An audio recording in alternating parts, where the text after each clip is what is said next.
Hello, hello. Yeah, today I'm just having kind of a crappy day, and it's one of those things about living with a chronic condition that generates chronic pain. Sometimes things that you hate rear their ugly heads, and there's nothing to be done about it.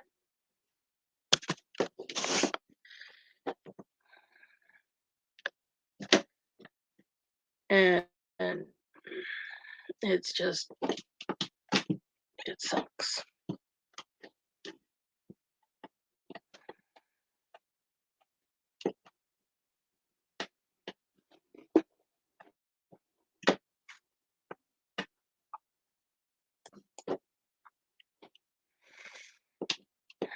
Thanks, baby. For those watching on the replay crew, my wonderful husband is trying to be super supportive. And this is one of the reasons why I love him. I'm so proud of how you're learning to open up and talk about what bothers you and being honest about your struggles, while at the same time doing your best to help others where you can. You got this. I know, babe. I just really fucking hate this. He wanted to be the first comment that I saw.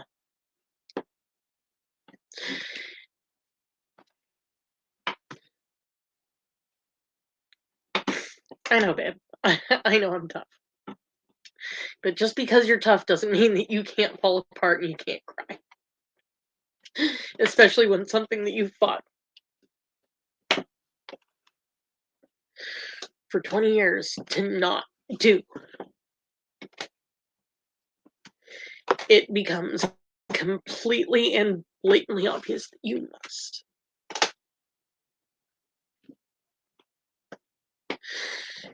And I hate it. I absolutely fucking hate it. See, what happened today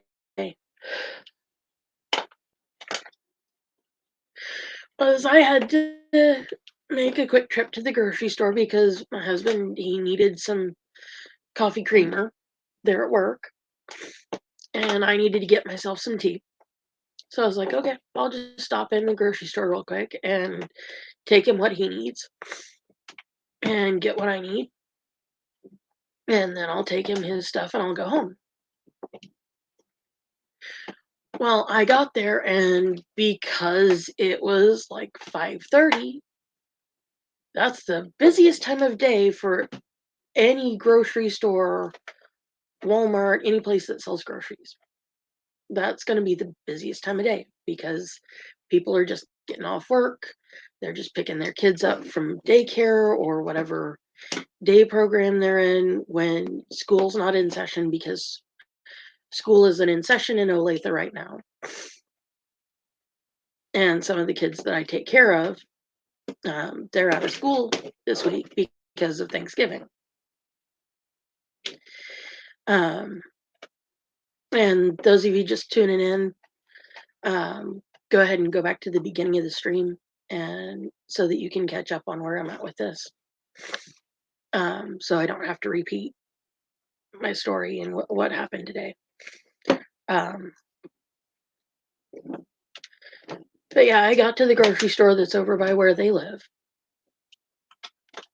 and I started looking for a parking spot, and there were no non-handicap spots anywhere really close to the doors that were open at the time that I got there and started looking for a spot. And I know my body well enough to know. Hey, Chris. To know that if I couldn't park close to the building, I was not going to be able to make it inside. I was absolutely not going to be able to do what I needed to do. Not even with my cane, not even with chain. I was not going to be able to do it. And I knew it. I got lucky, and somebody, as I was coming back around to the front, uh, was pulling out of one of the closer parking spots that was non-handicapped.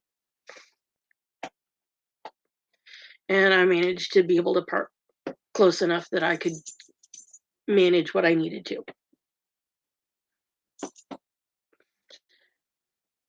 But yeah, I've fought for 20 years to not get a handicap placard, to not have a handicap placard, because I don't want one.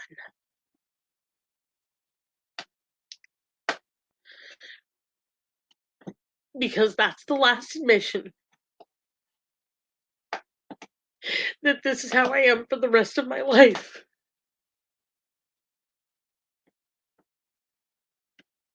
I know that this is how I'm going to be for the rest of my life, but now I have to admit it to myself and the rest of the world that this is how it is. And I hate that.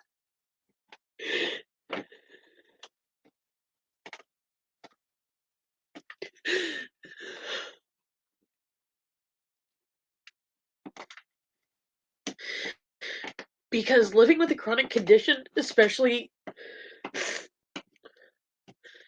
something that causes nerve damage and causes chronic pain,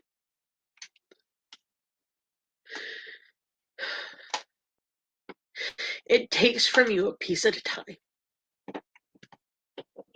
It steals from you one little piece of who you are and what you can do at a time.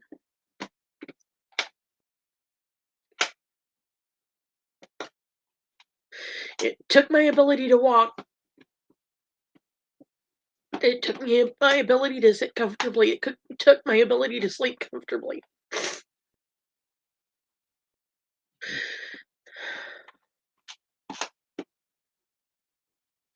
Oh yeah, I can walk, but not very far. I used to be able to walk miles before the nerve damage. I could walk miles. I could walk 10 miles easily. I could ride a bicycle easily. I haven't been able to ride a bicycle in 20 years. And if I want to have something similar to that, I have to get a 3-wheeled bicycle. And those are not cheap.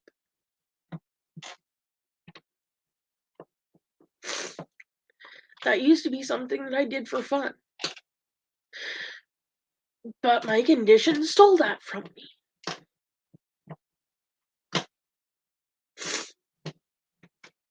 It's stolen so much from me over the last 20 years. And baby, I know that you never knew that. And in a lot of ways, that's kind of better for me. Because this is the only me you've ever known.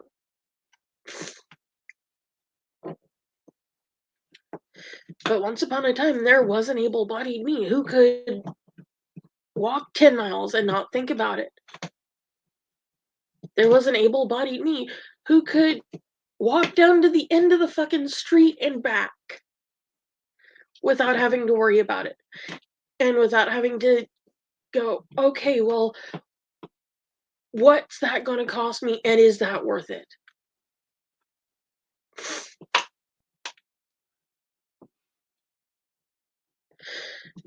And I've lost so much to this. And I try really hard to not think about what I've lost, because it just makes me angry. And it just hurts to think about what I've lost. And now here it is again, reminding me, hey, I'm going to steal something else from you. Thanks, Chris.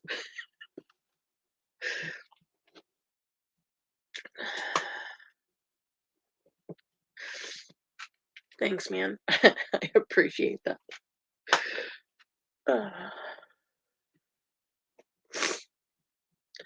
But yeah, it's like this shit it's stolen so much from me, and now it's stealing this.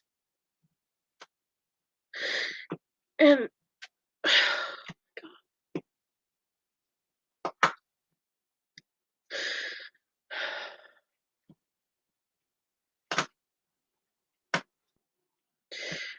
because I am the way I am, and because I do just kind of move on and get over things that I can't change, and because I hate this, but it's not a choice anymore. Tomorrow I will break down and I will call my doctor's office and I will make that appointment, and I will go and talk to my healthcare provider and say, hey, this is what's going on, this is what I need, because I can't anymore.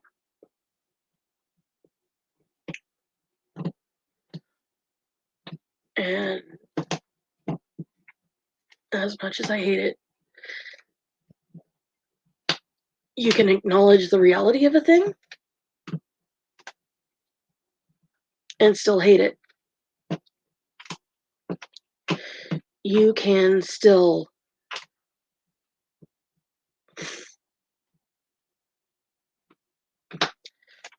just because you have to accept something doesn't mean you have to like it. And I have to accept that this is how it is. I don't want to. I don't like it. I really, really fucking hate it. But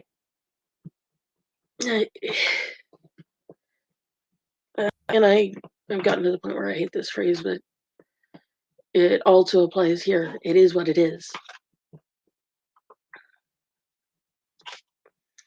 It's not something that can be changed. It's not something that can be bargained with or argued through.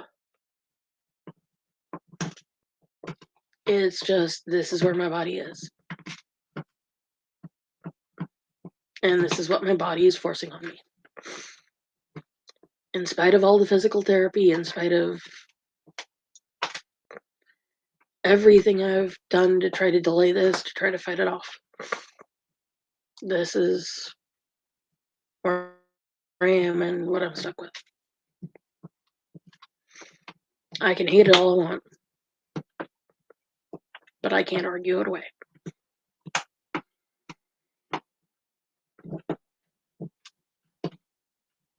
And in this moment, it steals my joy. Because this is the very last thing I've ever wanted to have to do.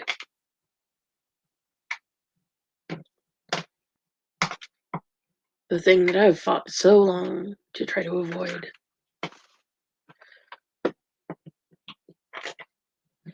And my funny Jane, she's sitting down here on the floor with her chewies, being as close to me as she can get, because she knows that Mama is sad and Mama is upset. And she wants to be close enough to help me if she can figure out a way.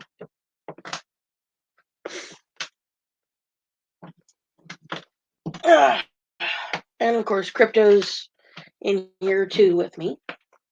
And okay, here you go, Doodle. Kitty, kitty, kitty. Doodle. Come on, Bubba.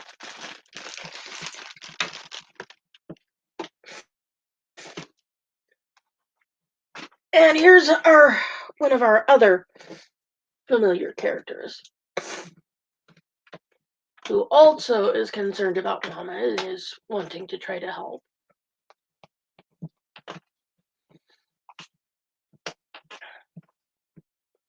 Mama's furry mental health assistant. Yes. Thank you, Doodle. Yes. Why do autistic people prefer animals over other humans most of the time? It's because of this. I don't have to explain to him what's going on. I don't have to explain it to him. He knows I'm sad. He doesn't care why. Well, he does care what, but I don't need to explain it to him. He doesn't need that to be able to do what he can to try to help me.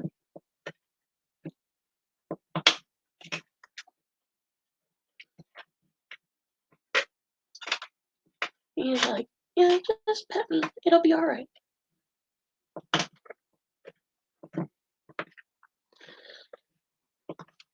See, we don't have to explain things to animals. They just know. They know enough. And that's good enough.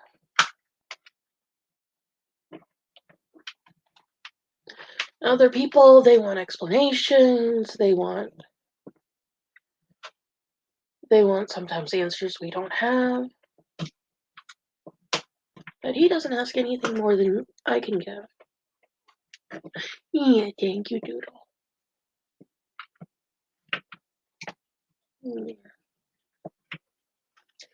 Yeah, we're going to spend a lot of time sitting here snuggling the kitty.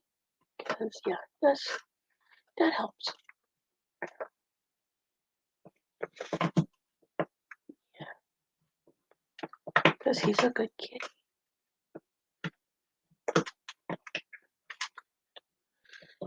And Doodlebug's a good little man. Well, not really little. This is not a small cat. But he my baby. Yeah. I remember when he could sit on my shoulder quite comfortably and be very happy about it and take a nap. He could take a nap on my shoulder and we could all snuggle together. Yeah.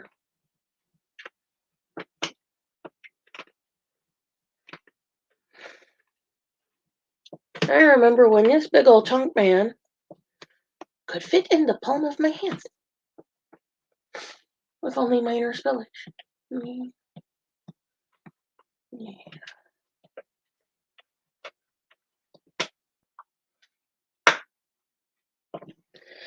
Sometimes there's only stuff that snuggling with someone who has a very purry little self.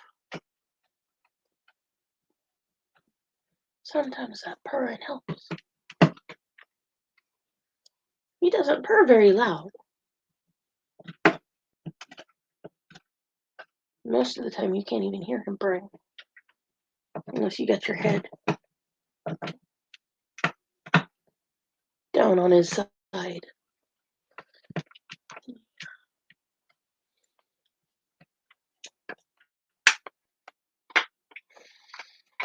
But yeah, that's the shitty bullshit I had to deal with today.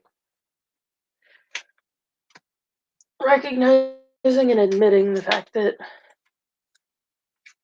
I'd lost the very last thing I wanted to lose. What are you doing? You're silly. Very silly.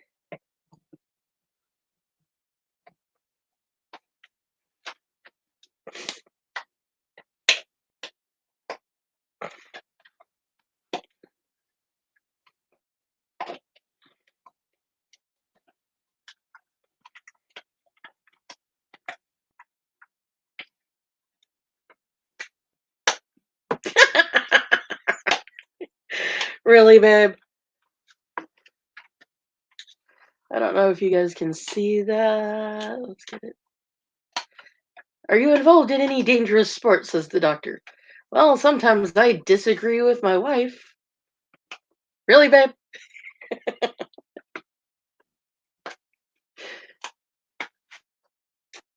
why I love him. He knows how to make me laugh.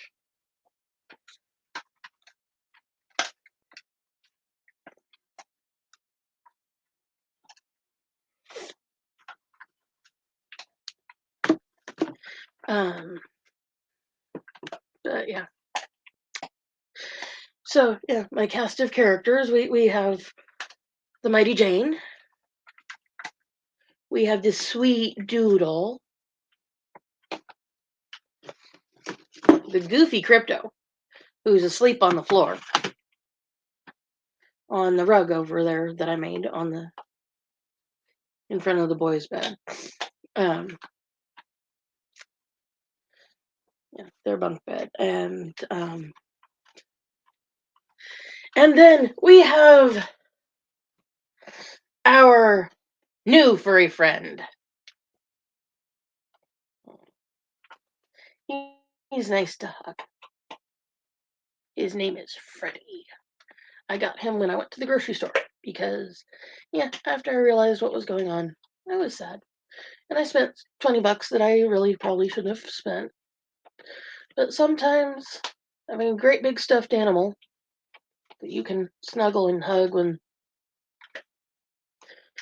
there isn't something else that's big enough to snuggle or hug, or that when you when your furry friends that live in your house don't feel like being hugged, you have something that doesn't have a choice and doesn't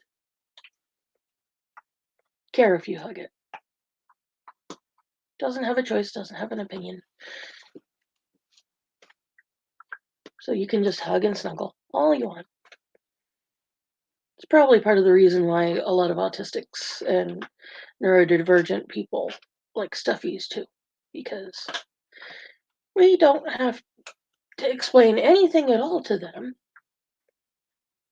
All we have to do is grab them and give them a snug.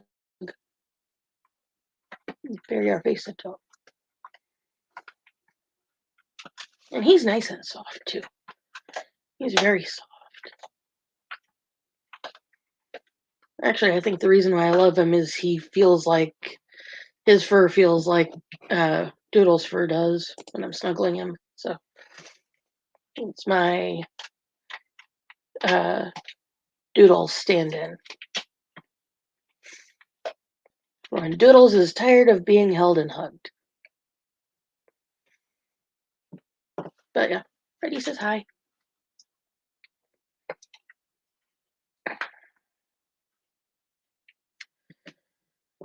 Yeah, I know this week is hard for you too, Chris, because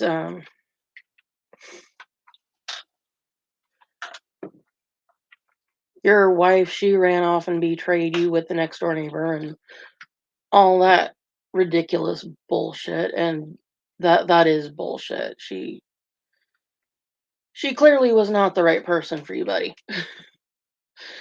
Because somebody who's worthwhile doesn't do that crap. Cheat on you with the next door neighbor.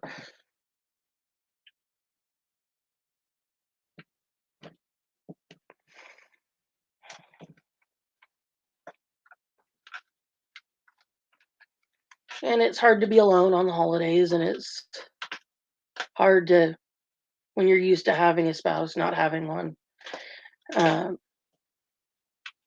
Because, I mean, when you're married, sometimes your spouse is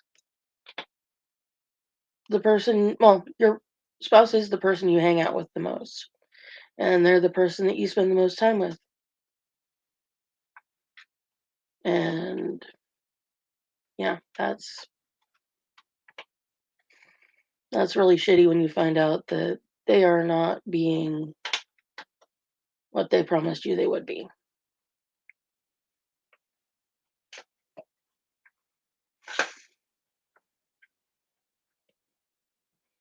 And Sugar Bear, my love, this is not aimed at you, because you do your best to be there for me.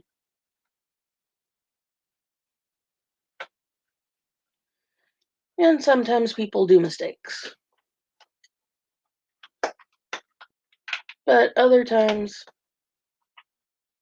like with Chris's ex-wife, that's a choice. That's not a mistake, that's a deliberate choice.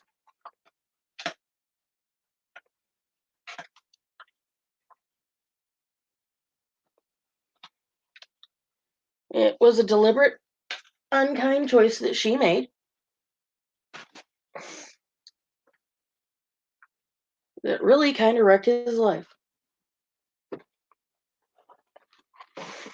And any ladies out there that are looking for a man friend or just a friend, that want someone cool to hang out with, that live in Ann Arbor, North Carolina, not Ann Arbor, pardon me, and Arundel, North Carolina, just uh, North Carolina. No, my thinking really is screwed up.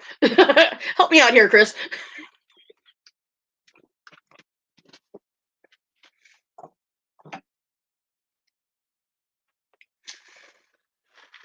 Yeah, but if you want a buddy, Chris is a great buddy. Um, and I bet he makes a pretty good partner because he's super sweet. He listens. He tries really hard to be a good friend. And I would reckon he tries pretty hard to be a good partner. I wouldn't know, but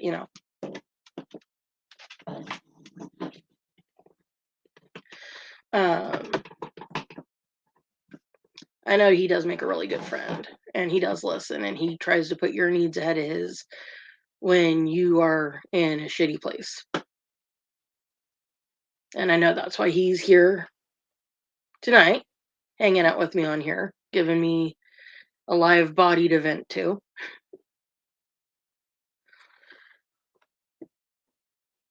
What, my brain isn't working right, and I can't remember where what uh Baltimore. You're near Baltimore, Maryland, in Arundel, is that right? Because my brain is just not processing the universe right now.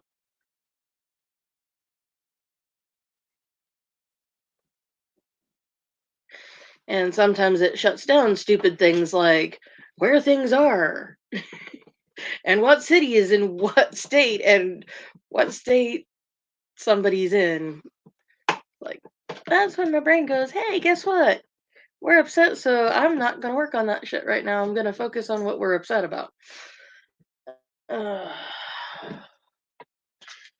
I do have a problem I can help myself with.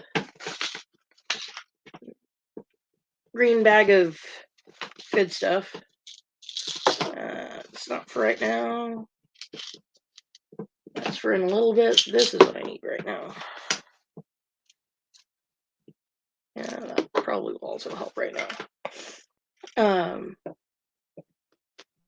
Too early for the not tramadol. This is how screwed up I am right now. That's my Lexapro, my mood stabilizer. But one of the reasons I'm having problems right now is my pain level is really bad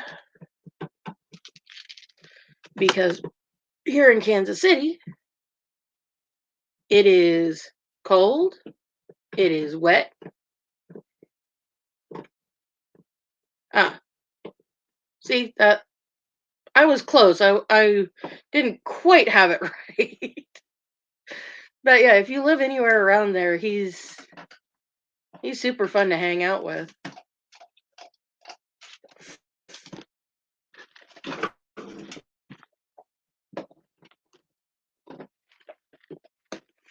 So let's fix my pain level.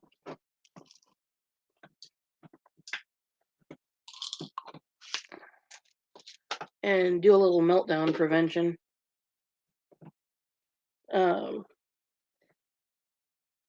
What I use for that, and it also helps control anxiety attacks. And sometimes for me, an anxiety attack can spawn a meltdown.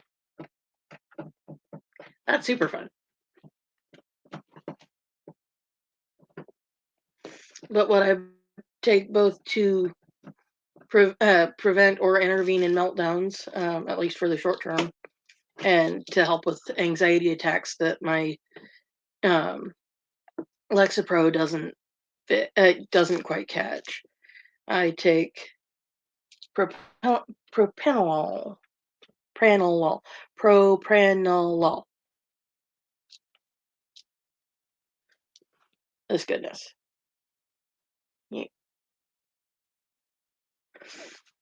Yes, it is a beta blocker, a blood pressure medicine, but that's actually one of the primary things that happens to me during a meltdown is well, and also the primary symptom of anxiety attacks for me is my blood pressure will spike. I feel this hot rush, and that'll throw me into an anxiety attack. That'll me into a meltdown sometimes, and so yeah, off-label uses for heart drugs. Oh man, and Jane was just checking in with me because she's like, "Yeah, Mama, not happy. I try to fix the not happy because it's my job to fix the not happy." Yeah. Oh, thank you for the kissies, princess. I love that. Yeah, I love it when you give me the kissies. Yeah. Yeah, she'll do deep pressure therapy, where she gets on me and she just puts all of her body weight on me. And something, I don't know what it is about that. I don't know the science behind it. Why pressure works. Oh, I'm sorry. Are you going to come up here?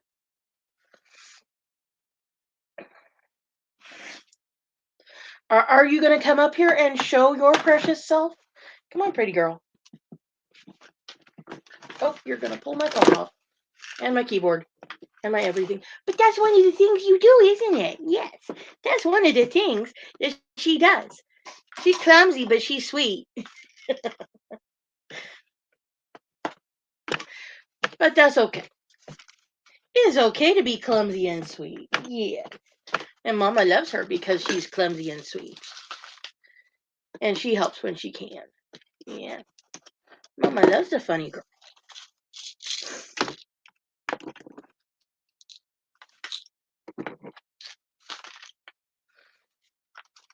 Yeah. You want here? You can get up here.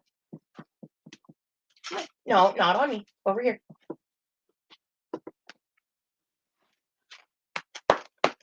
Okay, okay. I will accept that.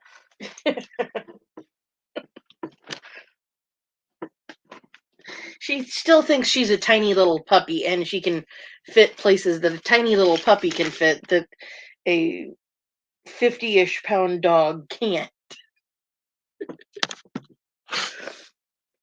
Yes. Yeah, you good girl.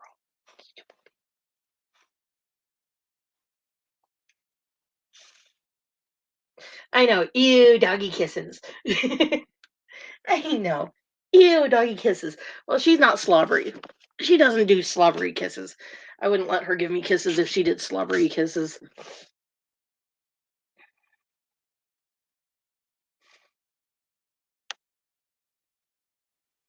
Yeah. But this is one of the things she does. Is she climbs up and she does pressure. And right. Hello, Doodles. Oh, okay. Are you comfortable now? Is that better? No, we're not. No, no, ma'am. No, ma'am. We're not going to go see the kitty right now. Thank you very much, though.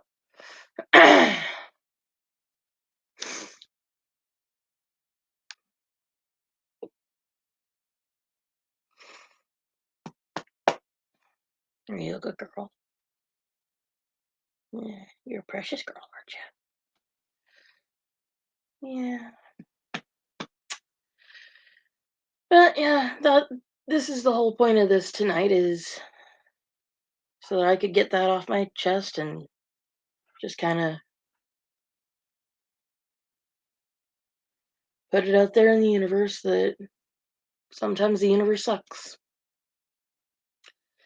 and sometimes there's nothing you can do about it.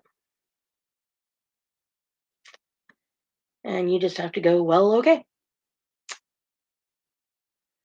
It sucks. I can't change it. I hate it. Like super duper a lot. But, it's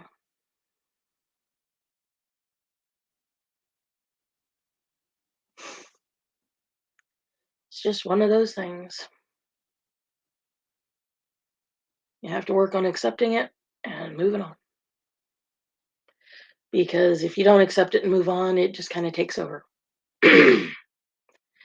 And if it takes over, then you lose everything that's worthwhile in life.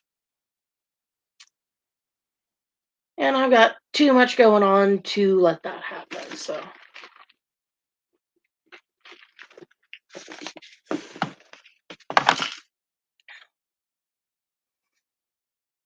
and yeah, I'm having myself a fuck my blood sugar day because for me to be able to drink pop, I can't drink diet pop because there's almost no diet pop that does not have aspartame in it. And aspartame is not my friend. I get very sick and I get bad migraines and it's just all kinds of badness. So if I want to drink any kind of soda at all, it has to be full sugar.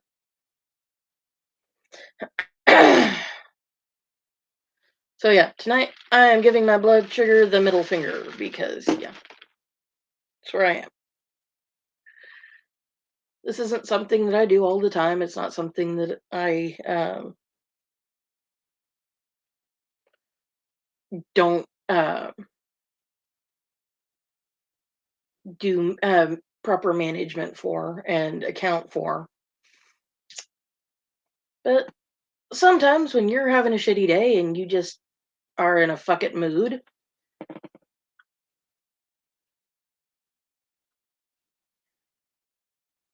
thanks, baby doll.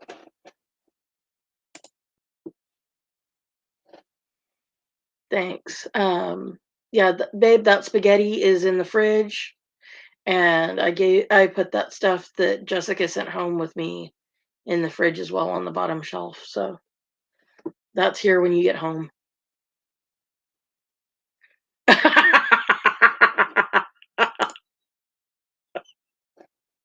you, you drank 4 cups of coffee, hopefully not all with that hazelnut creamer in it because that's full of sugar, boo. You're gonna fuck up your blood sugar too.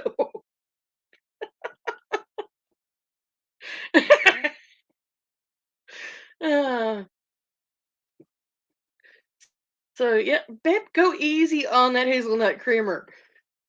We don't need both of us having our sugar screwed up. Otherwise, you're gonna have to take a shot of insulin, whether or not the doctor feels like you need insulin anymore or not.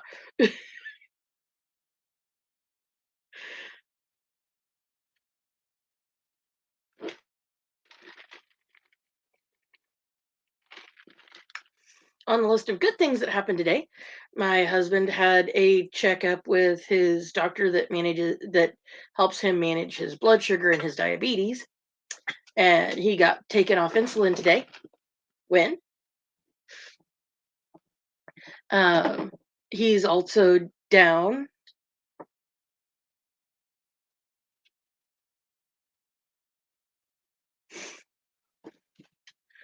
Okay, well that helps to mitigate the extra sugar that you're putting in there. So that works, I suppose.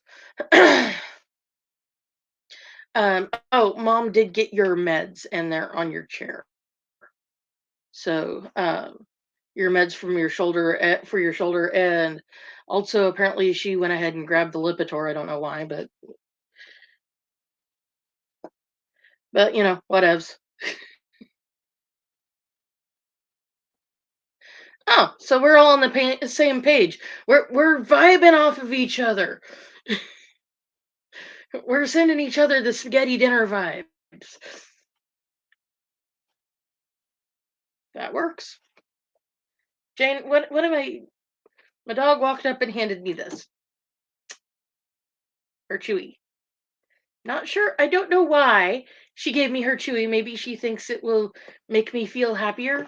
Maybe she wants me to toss it across the room. I don't know. And now I've given it to Crypto, and he's happy. Oh, yeah. But Jane, what are you doing to me? Weird dog. The furry stranger.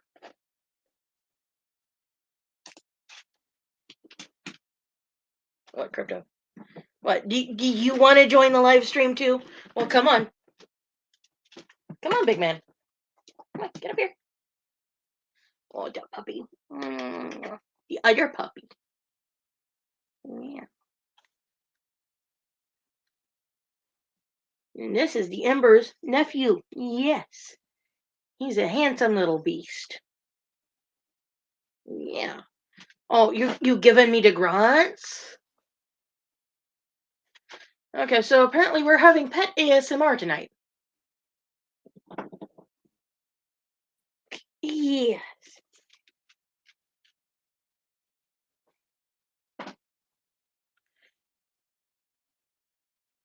Yeah. Oh, grunty, grunt, grunt, grunt. All of our animals do the grunts. I don't know why. I think it's because I had a case on at one point. He taught Ember about the happy grunts, and she taught Crypto, and they all taught everybody else. Yeah. Oh. Oh. Oh. Come on, buddy. You want to get up here? Come on. Oh, pet me? He does this 1 foot. He'll wave 1 foot at you and pat you with it to say, hey, I want your attention. You should pet me. That's what he does.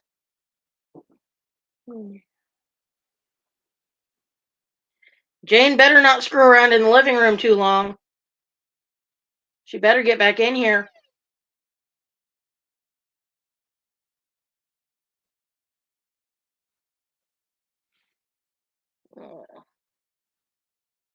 You go, quanta, quanta, quanta.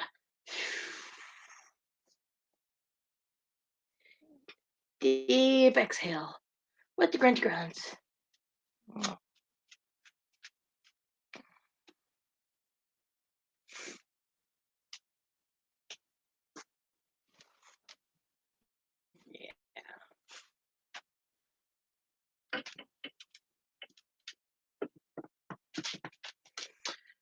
Oh. But yeah, my husband had some wins this week. He is down from, well, the last time he went to go see his diabetes doctor, he was at 320. And yeah, he's down to 280. That's a pretty good drop. So all of his doctors are in agreement that he's doing really good. He's doing great. And that's awesome, because there was a time that he thought that he was not going to be able to get off of the insulin or any of the diabetes drugs. And according to his doctor today, if he loses another like 20-ish pounds, he won't even need metformin. And then he'll just be on Ozempic. And then if things continue to go well, he might even be able to lose the Ozempic. So, good times and good stuff.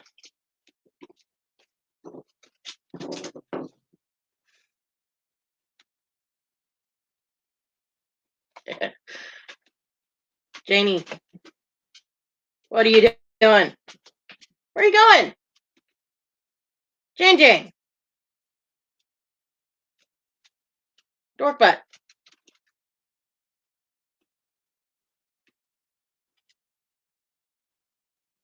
Oh.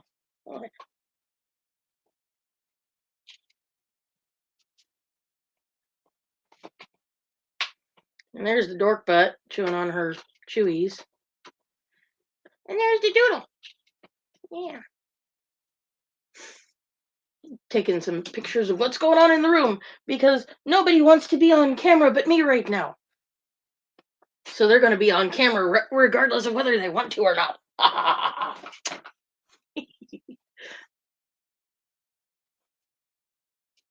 don't know where Molly went.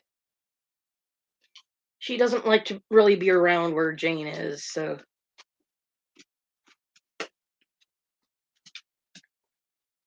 She's probably said F this and decided to where the dogs can't get. Which is what she typically does. Or she gets up behind me where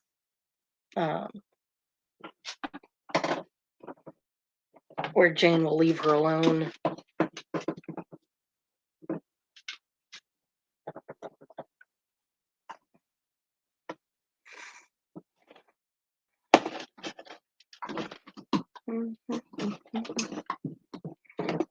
Trying to get these pictures pulled up so that I can show everybody.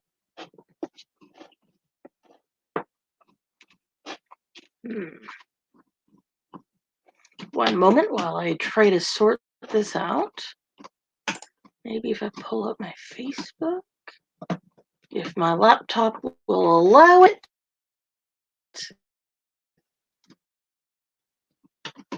Laptop, are you going to cooperate? Well, we're doing better than we were last night because last night trying to pull up a different tab did not go very well. And then StreamYard crashed. And then videos started glitching and everything went to hell.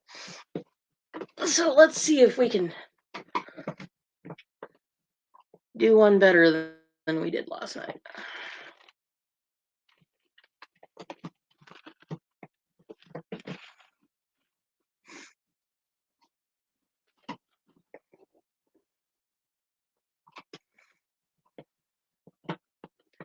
Okay, so good news, Facebook came up. That's always a plus. So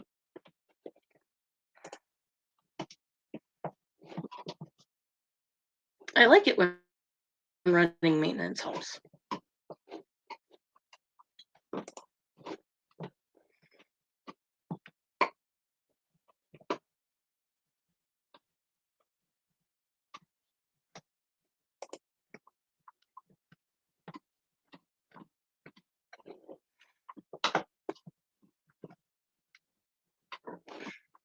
Okay, that was not what I wanted. I did not want to forward those images. Okay.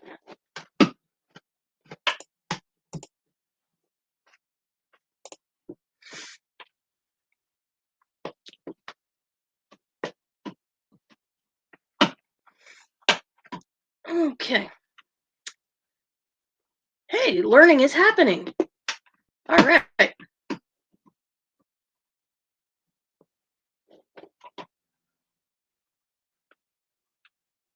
Hey, I've figured it out. I'm smarter than a computer. Yeah. Oh, come on. Well, maybe I'm smarter than a computer.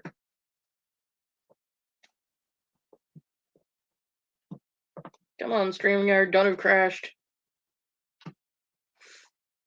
Come on, StreamYard, don't have crashed. Stay with me, StreamYard. Don't die. Don't have crashed.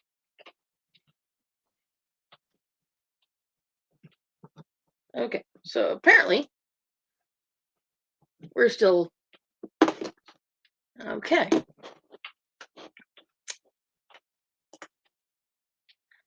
Haha. Come on. Okay, this is not a StreamYard problem. This is my laptop problem. Oh, yeah. I think I'm going to need to do a full debug.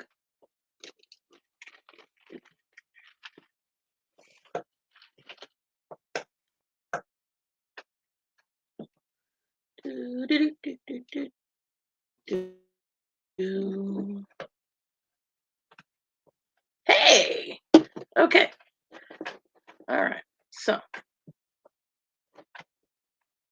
now that we've got that,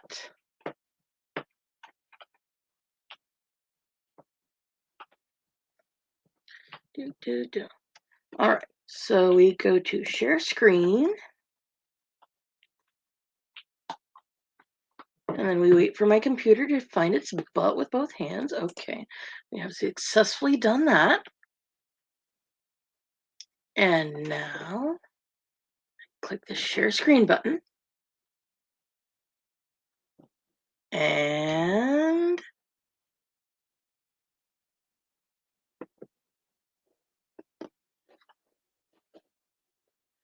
I click tab I want to share. And then I clickify the share button.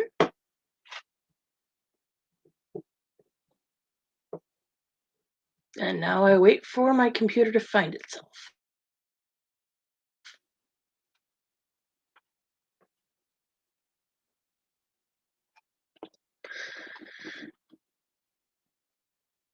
Waiting for the computer to find itself.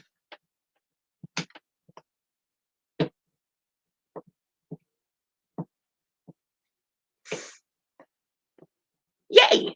Okay, now we're sharing. And this handsome gentleman is the crypto. Yes, that's right. He is the crypto, as in the one and only.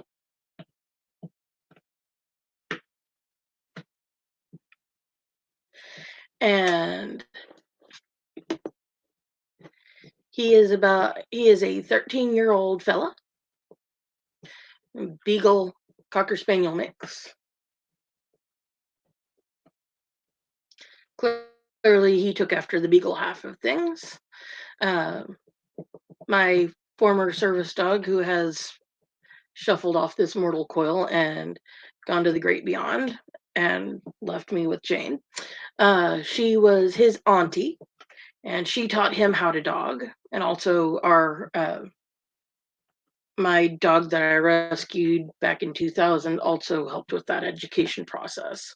The Great Bandit. If you want to know more about him, there's a link to his group on my YouTube bio page. And he has a fascinating story. He left us in 2012, but he was about 16 years old, which is good for the kind of dog he was. He was a golden retriever chow collie mix. So he was about 65-ish pounds. And yeah, he was a great dog. He was the best good dog I've ever known. And he helped teach Crypto how to dog, and he helped teach Ember how to dog, and Ember and Bandit together trained Crypto in dogging, and Crypto has trained Jane into to not only be a good dog, but how to be a good service dog. And she does the job very well.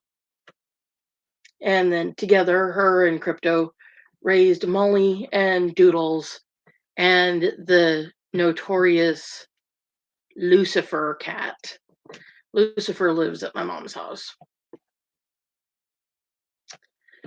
And because we have 3 cats that were raised by dogs, all 3 of them have very non-cat behaviors.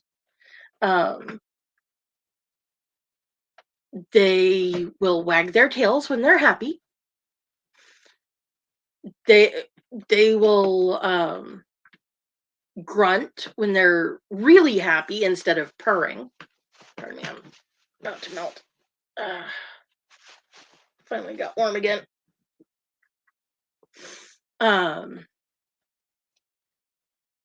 Yeah, when they're really happy, they will grunt. They won't purr. They will purr when they're kind of happy, content, just kind of chilling out and feeling good. But when they hit that, I am like happy. They'll just sit there and oof. And that is something that Ember taught them. Of course, they taught her how to purr, or she tried to learn how to purr. That was kind of a weird thing she picked up because of Molly and Doodles.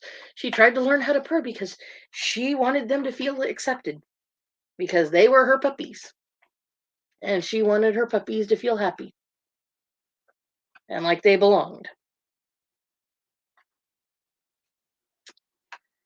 And she was a good puppy. And Crypto's a good puppy. Yes.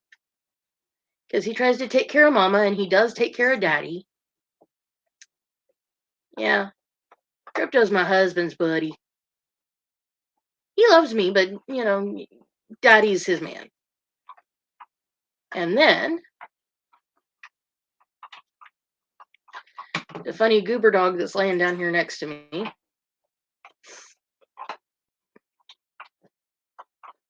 Are you going to change? Are you not going to change? There we go. Yeah, that's the Jane. And that's what she does most of the time is sit there with her chewies and enjoy her chewies while she makes sure that Mama's doing okay.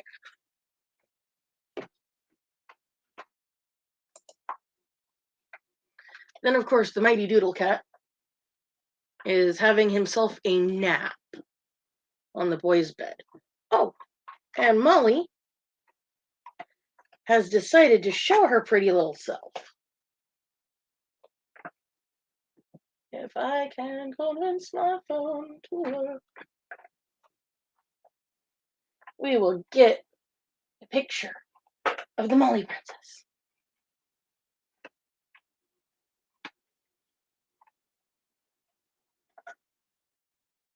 And right now, the boys are out of town,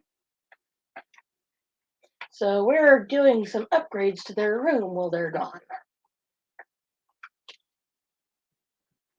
I got a picture of the Molly! Ha!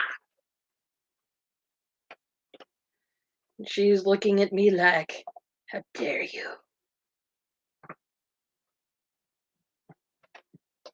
How you absolute dare, Mama!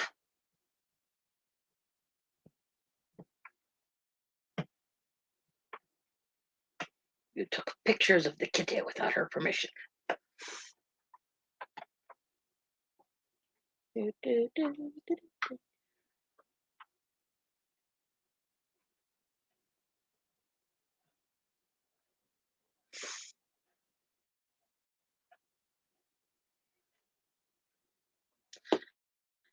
Okay, and now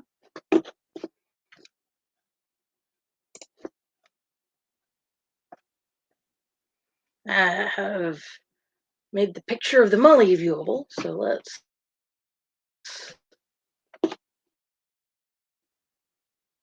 come on.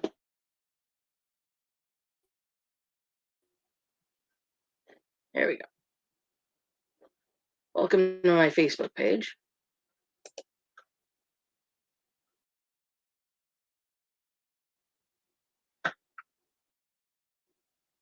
Yes, that's right. Chronic pain patients unite, guys. That's what tonight is all about. Life with chronic conditions and chronic pain. And the very beautiful Molly and bucket of nonsense that we're using to upgrade the boys' room. And yes, their bunk bed is John Deere themed. We're trying to get the second bunk put together. Of course, we've run into a few hitches, like we're lacking some bunk boards for the top bunk and a guardrail. So we're having to create things out of whole cloth to get the top bunk put together. Life with kids. Life with kids, life with cats, life with furry things. All right. Done sharing that.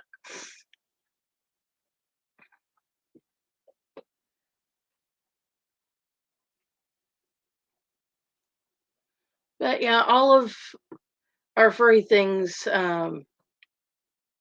they serve a purpose in our world, and they actively try to help the naked apes survive the universe.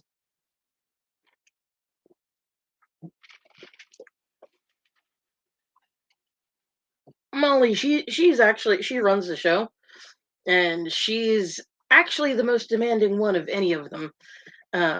Jane being a close second, that is. The boys, the boy animals, they're just content to let things be the way that they are, and they're like things will happen when they happen. It's all good.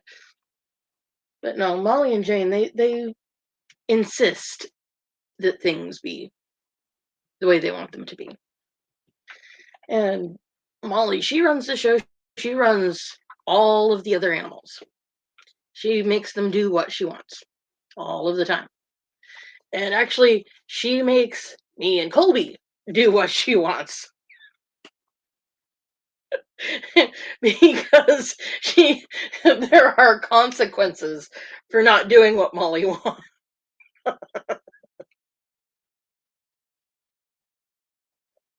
I don't know if my husband wants to reveal some of the consequences that she meets out to him.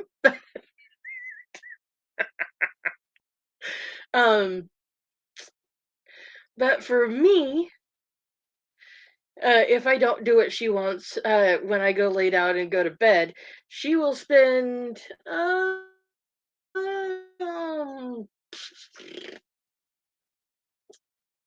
2, 3 hours trampling me while I'm trying to lay down and go to sleep. If I have done something that she disapproved of, or if I am not doing something that she approves of, or I have forgotten to feed her, or I have forgotten to give her gushies, or the water dish is empty. Just all kinds of these things that she considers to be important in the world, and food and water, that is important. Um, but whether or not I went to work today or spent time with her, yeah, she thinks that things must be the way that they must be.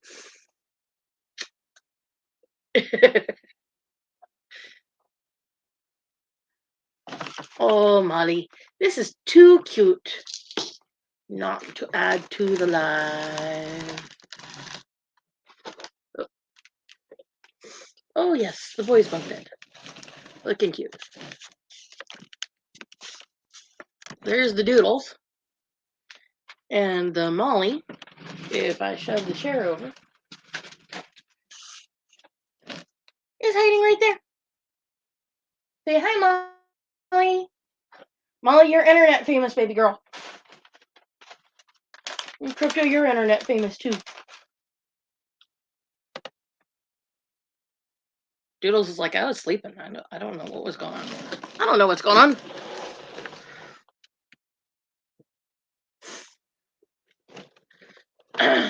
But yeah. Meanwhile, because I moved the chair, Crypto's trying to figure out what's going on.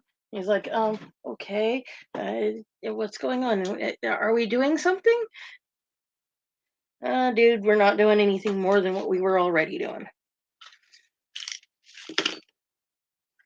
And as far as you're concerned, that's Molly talked. Molly. Pardon me, my brain is still not processing. That's Mommy talking to the chunk of plastic on the chunk of plastic and doing weird things that don't make any sense to doggies. So instead, I do something that does make sense to a doggy and give him scritches. Yeah, cause yeah, because right.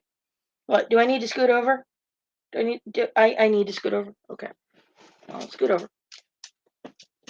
Come here, Crypto. Come here.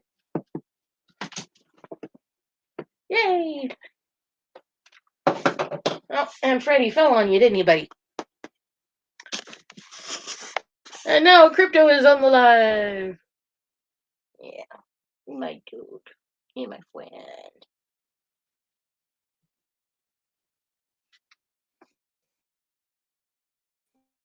My buddy.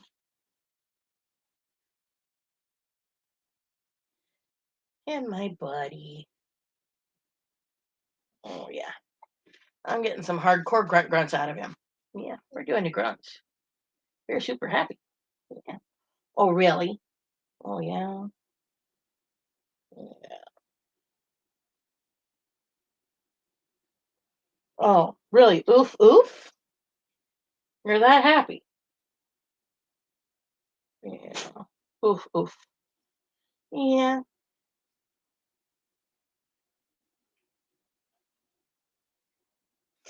De-stress and decompress. This is part of decompressing. Yeah. He's a very good decompression tool.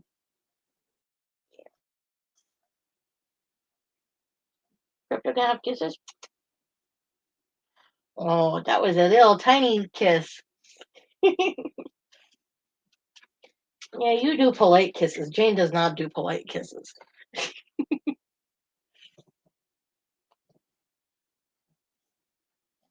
There's not enough room for a small dog and a horse to get up here. Oh my god. Ugh. Okay, and now the horse is going to invade. Ugh. Say your dog is clingy without saying your dog is clingy. Right here. Ow! Thanks, Jane. Oh, oh god.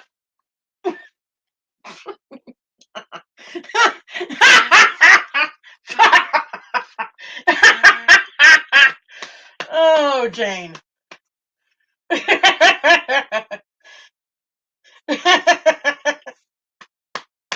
Oh, Jane. Oh, welcome to When Jane Invades. It's the Jane invasion. What? I need deep pressure therapy, or there's no place else to sit except to use except to use mommy as a chair. Is that the deal? Am I your chair?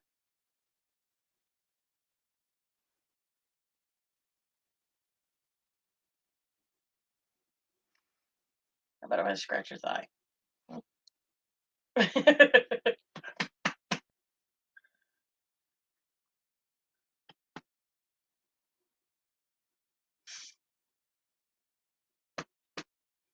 Yeah.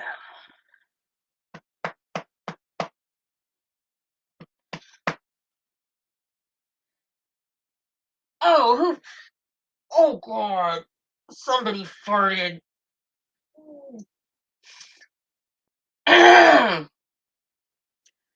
Unfortunate byproducts of having animals. Mm, that is stinky. Like really stinky.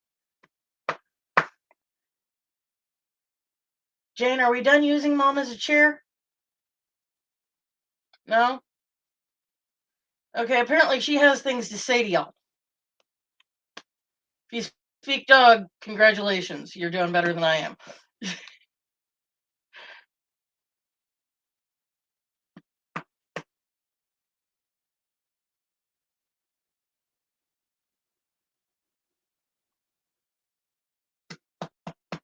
That baby dog. I have a bongo drum. Bum, ba, bum, bum, bum, bum, bum. Well, Crypto, you have two options. You can sit there, or you can move.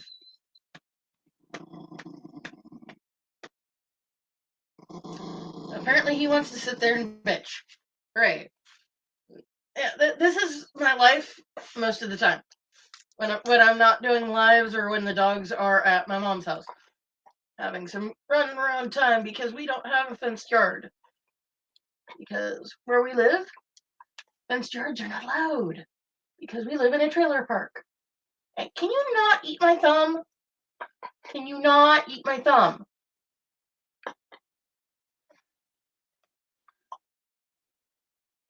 Okay, apparently my live stream tonight has turned from stressed and decompressed into Samantha becomes a chew toy.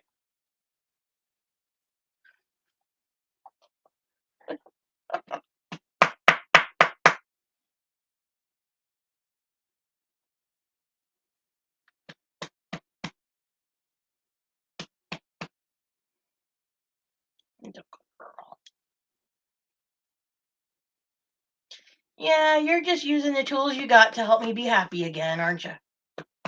Yeah, you're just using your tools. Yeah. Oh. She says, "Oh heck yeah, Mama scratching my head. That's the best stuff ever." Oh yeah.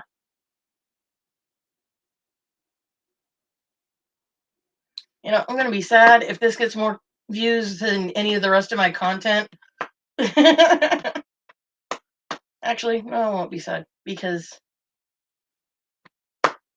pet videos are right up on there, are right up there with the best mental health assistance. Yeah, because there's some kind of study out there, or studies out there that say that people who watch pet videos tend to be happier and do better and et cetera, et cetera, et cetera. I don't know. Maybe I'm making that up. I don't know. I kind of remember having read some study or something or other. But of course, that was probably also presented to me by someone who believes that hanging out with animals makes you a happier person, or at least watching videos of animals makes you a happier person.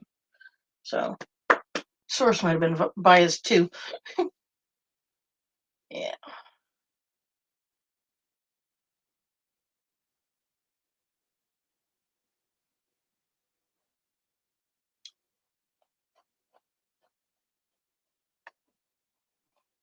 Oh yeah.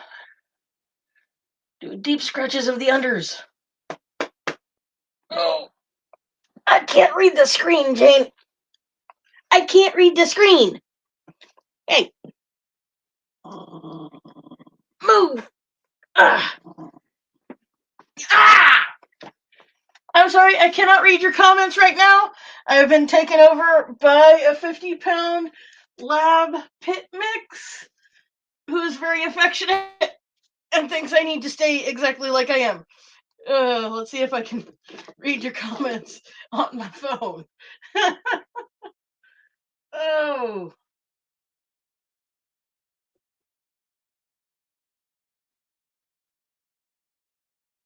all right. Let's close some stuff down. Pull up the live stream on my phone. Hey, it's Sparkling Dragon. Hi, Sparkling Dragon. Uh, let's see if I can.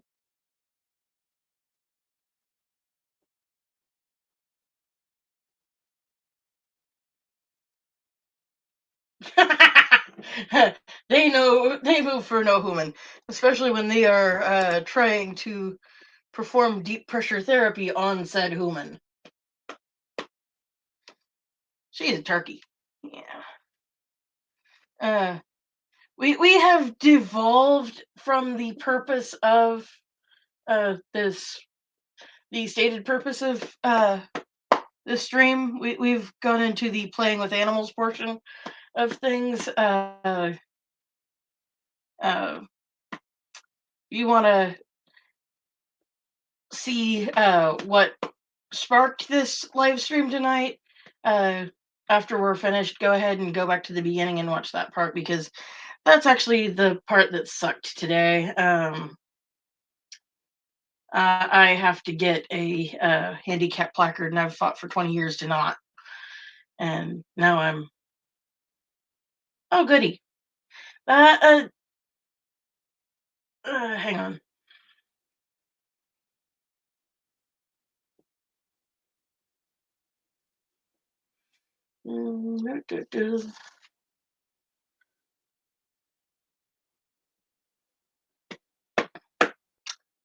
Really, Jane?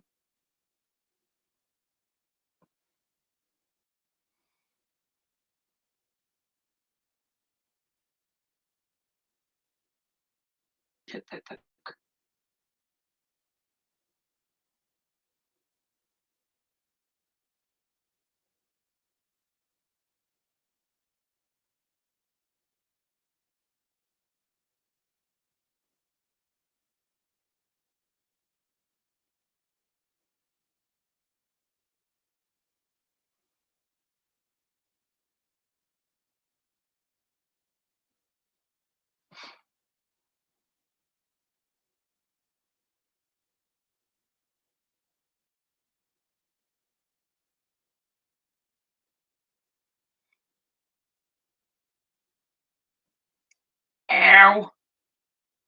Do you mind? Of course you don't. That's half your problem.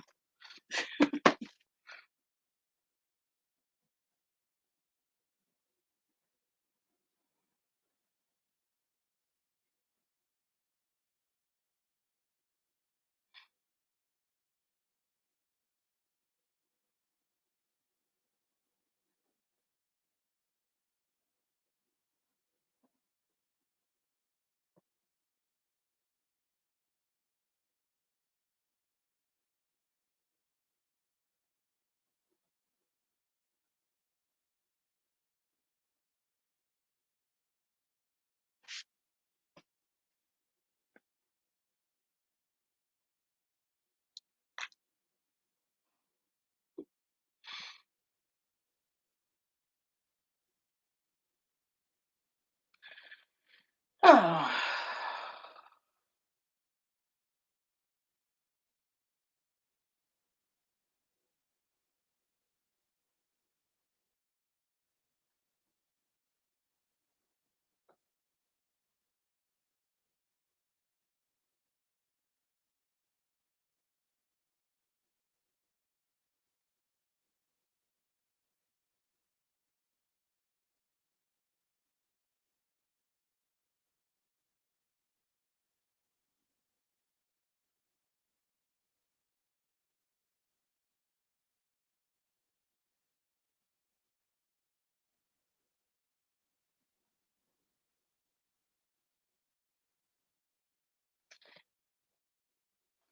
Okie dokie.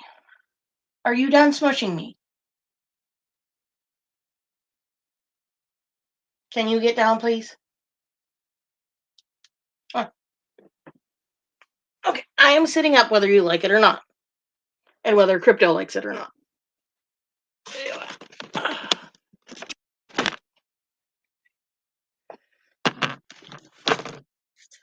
Okay, now that I'm sitting up and my face is closer to the computer, is this better? Okay, fine. You can sit behind me. Life with animals. She has accepted that she doesn't not get to use me as a chair now. It doesn't make her happy, but she has hit acceptance on that fact.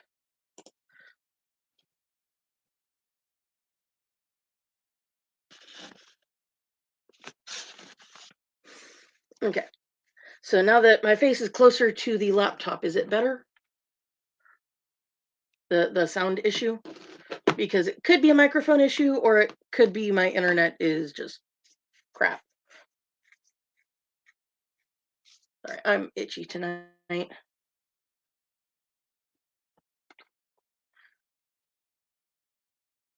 And there's also a dog in my armpit.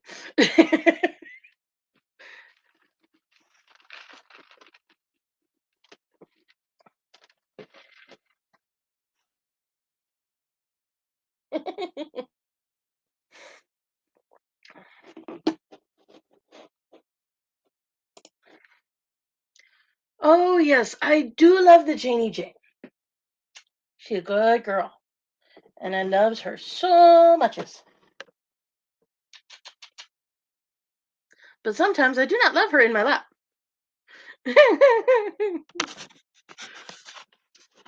Oh, give in. How many times does Mama give in to you? All the time? Yes. Yes, all the time. Mama gives in to you all the time. We get what we want most of the time. Mhm.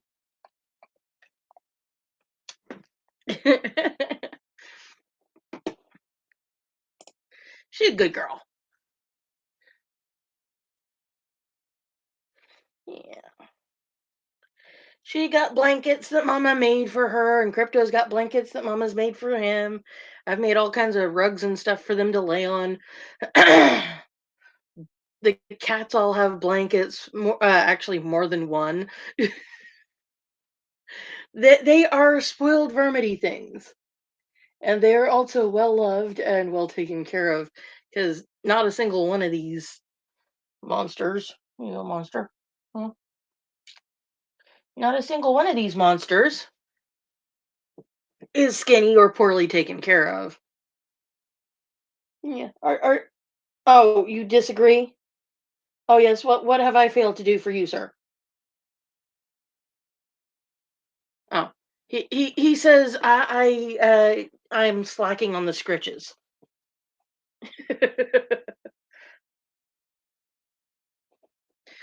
Babe, your dog thinks I'm slacking on the scritches. Oh yes, they are very well loved. They are very well loved. But when somebody helps you out in your life, what are you doing?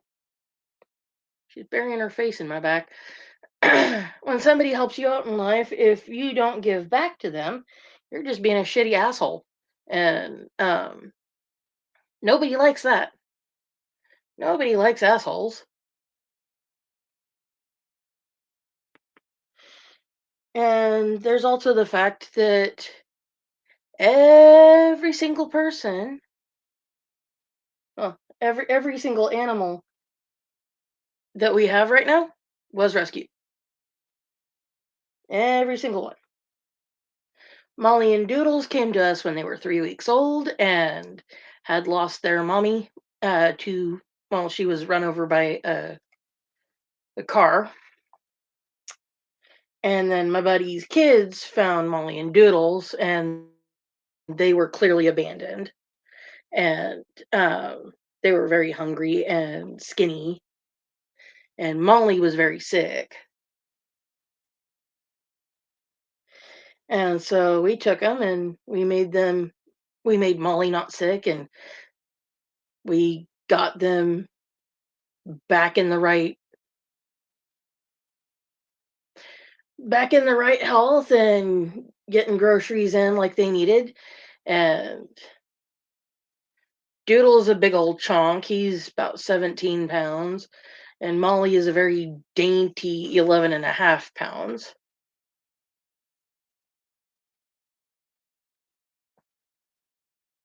And I think that is a testament to the fact that Molly's a tough little chick too.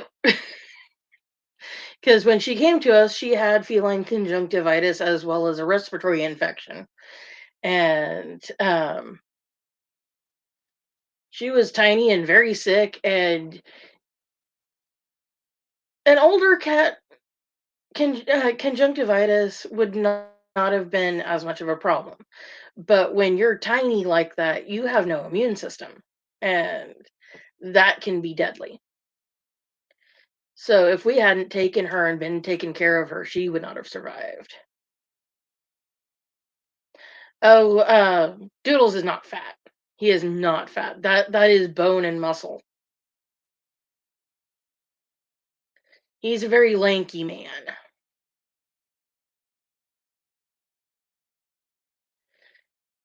But yeah, Molly, she was very sick when she came to us. And if we hadn't gotten her on antibiotics and gotten antibiotic ointment for her eyes and gotten that all cleared up, I mean, it clears up really fast once you start working on it, especially with little bitty things. But Within like 3 or 4 days, she looked like there was nothing wrong with her. And then she had problems with worm infestation that would not go away.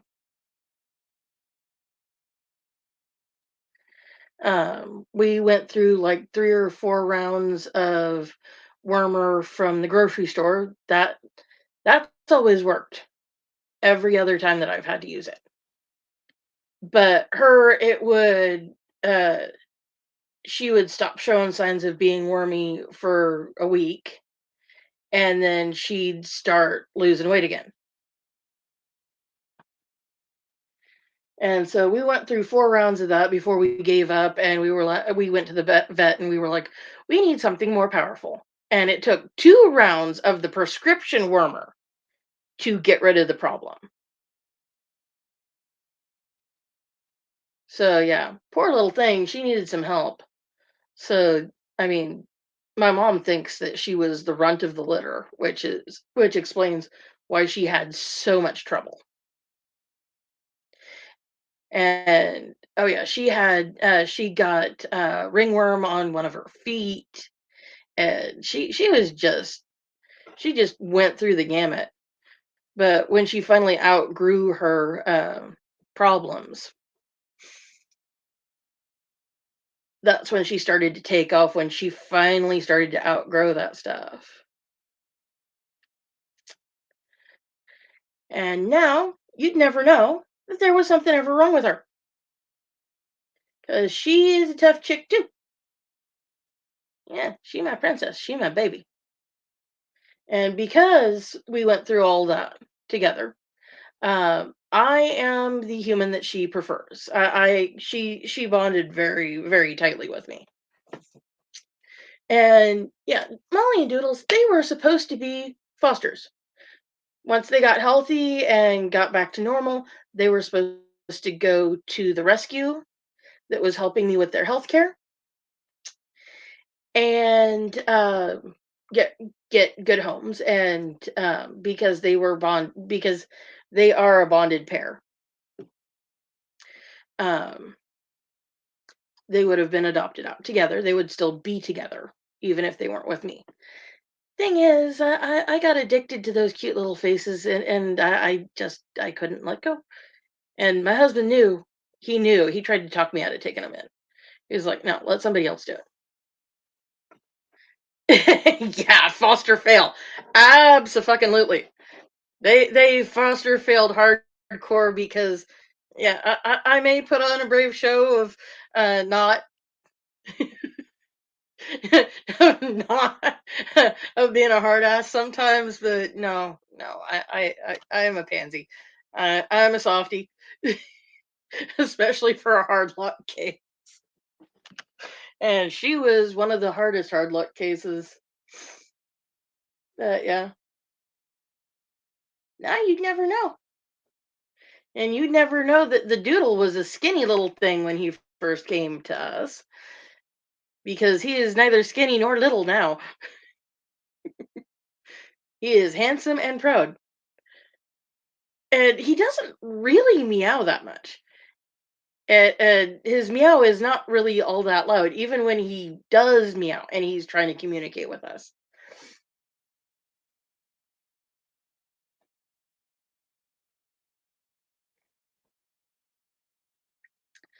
And yeah, he lets Molly do all the talking. Actually, most of the animals, Crypto and Jane will defer to her too, as far as letting her let us know, hey, you skipped food time. We're hungry. Feed us now. And my husband can vouch for that. Um, but yeah, they're lovely little lovies, and they do their best to take care of us. That Molly will tell us when it's time to go to bed. If she thinks that we've been up too long and we should go to bed, she will let us know, and she will pester us until we go to bed. And then when we go to bed, if she thinks we've been on our phones too long, she will pester us until we put our phones down. Colby turns on whatever we're going to sleep to, and we lay down and start trying to go to sleep. And she learned early on that her cute little nose, her nose can uh can do things to the touchscreen, and it can change. And she can mess up what I'm doing, and she can add her own little flair to whatever I'm typing. It's like I may complain about autocorrect, but sometimes it saves my ass, especially when Molly thinks she can type. Can you type crypto? No? You don't even want to try? Good boy. That's a good man. You're a good man. Yes, you are. Yes, you are. But yeah, I would not be doing as well as I am without the fuzzy ones helping keep me on track. Apparently, Jane thinks that I am as good as she can make me right now, so she's curled up against my back trying to ease my pain. She's got herself wrapped around. I don't know if you can see this or not, but yeah, she's got herself coiled around me. Her body's up against my back where my back hurts, and she's got herself coiled around my right hip, which is where when my sciatic nerve is acting up and being really bad. That's where my pain tends to start. Sorry, sorry, folks. Molly took over my phone. Who's Molly? Well, here's a picture. And who's this on your profile picture, honey? Because that looks like a rather lovely love.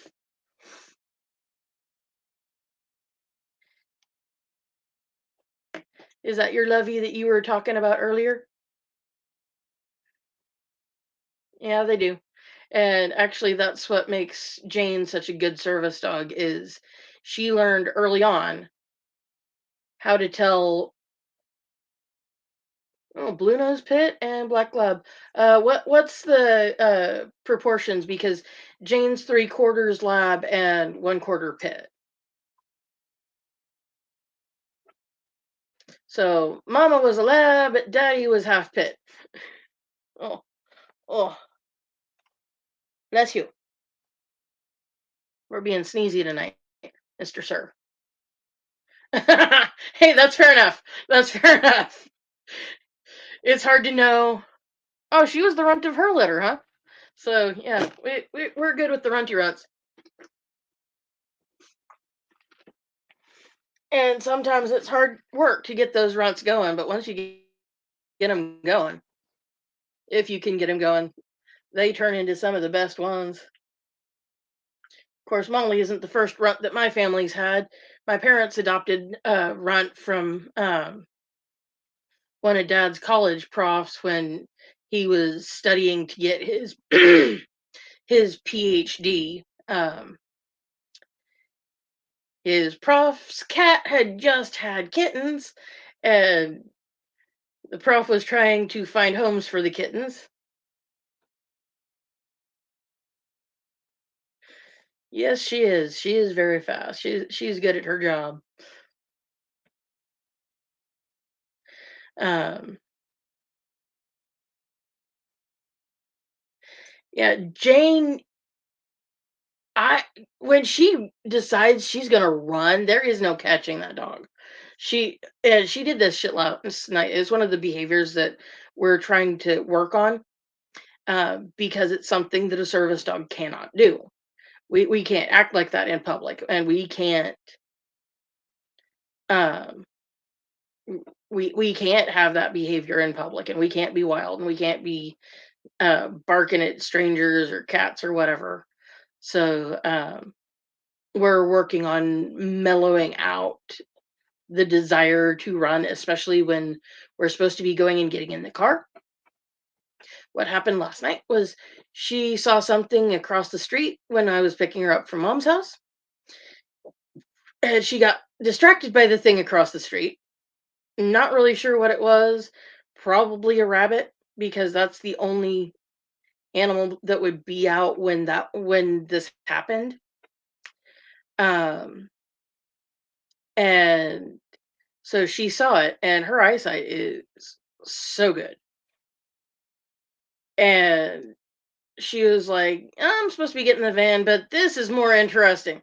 So off across the street she went. Thankfully, it was like 9 o'clock at night, and there wasn't a whole lot of traffic because mom's neighborhood is mostly dead after like 8 because her neighborhood is mostly older folks or people that have kids, and either group they are going to be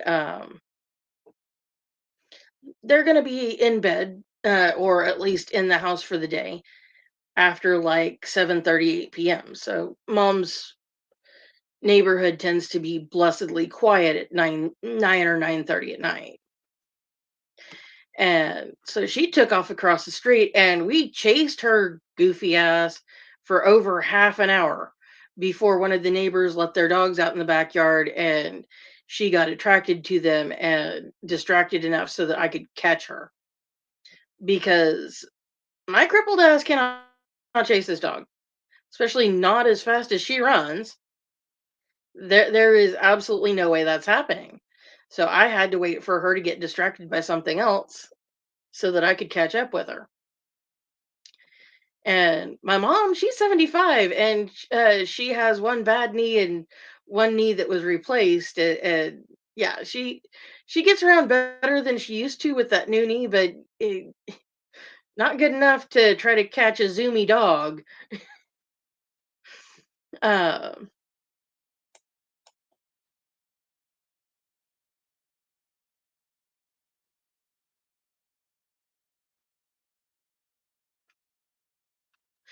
Yeah, I think that's the difference between a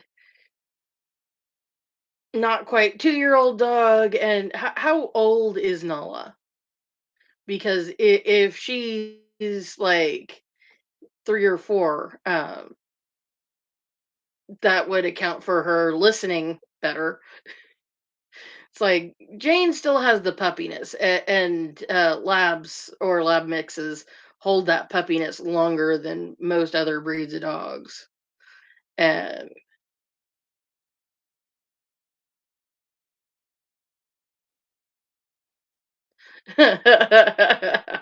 yeah.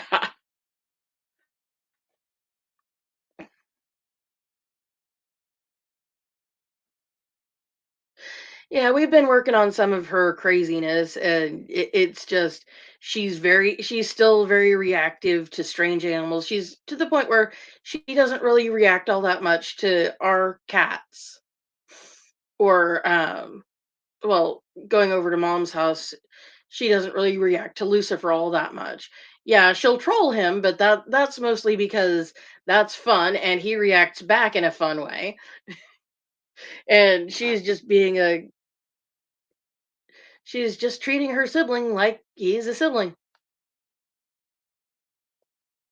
Yeah. Janie, is it about time for me to get off here and feed you? Mm, 'cause yeah, we eat at 10 o'clock usually. Or we eat a little bit after Daddy gets home. Yeah, Jane, she can be stubborn, but I kind of need Jane to be stubborn because that competes with my own stubbornness, and I've got a very well developed sense of stubbornness because persistence is key, especially when you're neurodivergent, especially when you're living with a chronic condition that interferes with your life in a dozen different ways and is constantly stealing from you. But, it is what it is. And it sucks, but, we just kind of go along.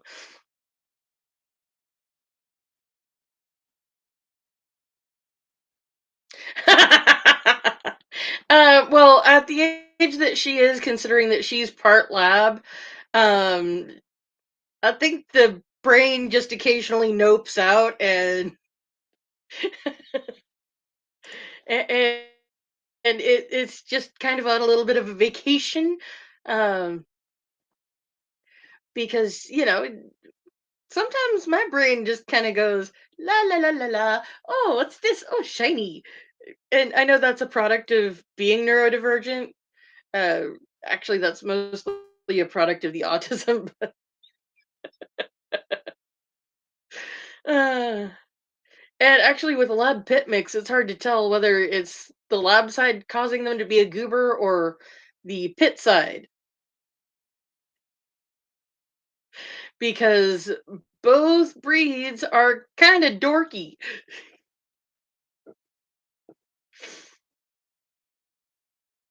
Yes, I am very distractible, especially tonight, because, yeah, my brain is not happy with what's going on. So, yes, yes, yes. I know it's time for me to take my. Oh, come on. Shut up. Shut up. Thank you. Thank you for silencing yourself, thing. My phone likes to disagree with me on when it's time to stop doing its nonsense. I mean, I do realize I told it that it was supposed to tell me that I needed to take my meds right now, but when I tell it to shut up, it should shut up, and it doesn't like to. It wants to keep telling me off. So I will be a good girl, and I will take the mood stabilizer because I'm in that phase of my cycle where joyful PMDD. Yay. If you're not familiar with PMDD,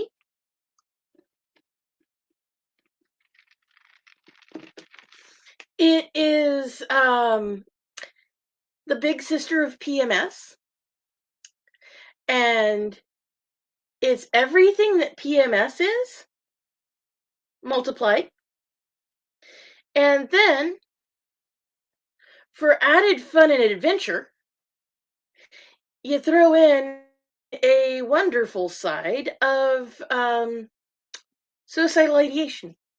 So yeah, if I don't if I don't take this beautiful pill every day, especially in this part of my cycle, my brain will tell me nasty stories that I really don't want to know.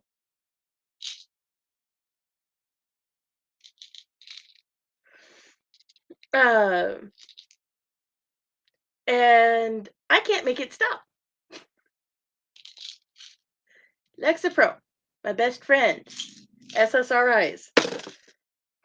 They get a bad rap, but if they're used properly, prescribed properly at the correct dosage, magic. Magic happens because it makes my brain shut up.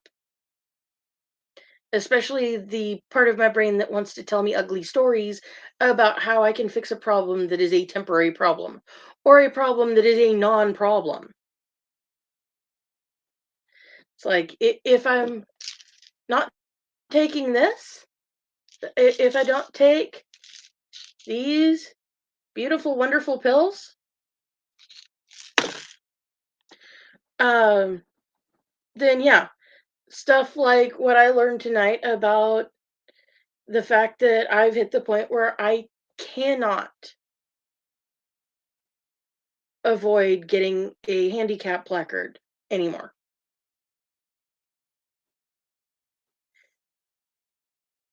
And it would take that, and it would be like, well, okay, so you don't want to have to get your handicap placard. Why don't you just off yourself? That's a solution to the problem. And if you're gonna off yourself, you may as well do it this way. Or if you don't like that option, here's this way. And yeah, these aren't things that I'm voluntarily coming up with because yeah, I'm not a fan of having to get my handicap placard, but it's not something that is worth. And intellectually I know that. But the part of my brain that's doing this shit is not the thinking part. It's the part that tells you to fuck yourself.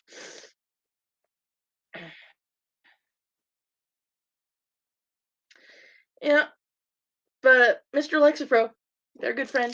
I love Mr. Lexapro as much as I love my doggies, and as much as I love my new friend, Freddie. Yes, I love Freddie. Freddie is nice. He's fuzzy and friendly. Yeah, but yeah, my suicidal ideation is a byproduct of PMDD. Something that when you if you've spent most of your life suffering from with PMS, when you hit about 40, it can take a left turn and become PMDD. Fun! As if your life didn't suck enough to start with. Yay! And but yeah, the Lexapro that makes that shit stop.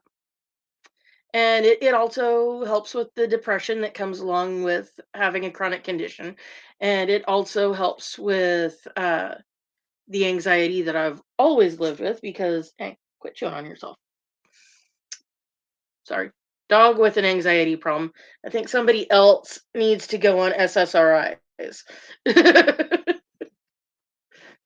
Crypto sir, you need some chemical assistance too, my dude. Um, but yeah, that's the thing about PMDD. It's just kind of a shitty thing, and then like the mood swings that can be part of PMS when it turns into PMDD gets way worse, so much worse. Before I went on the Lexapro, my husband was not having a good time living with me. I was not a fun person. He likes me a whole lot better on the meds. Truthfully, I like me a whole lot better on the meds.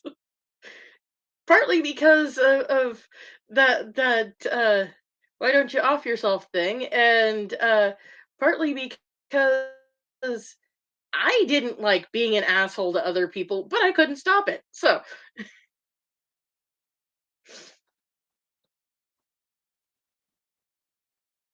I'm guessing just based on this, you were probably living with PCOS. Because that is one of the biggest problems that people with PCOS have. One of the other huge problems that we have is yeah,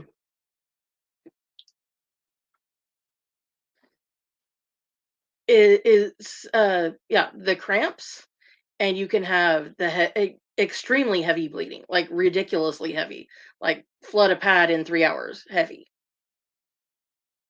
Um, that was actually something that my older sister spent a long time dealing with. She actually had precocious puberty, which means she started her cycles at 8.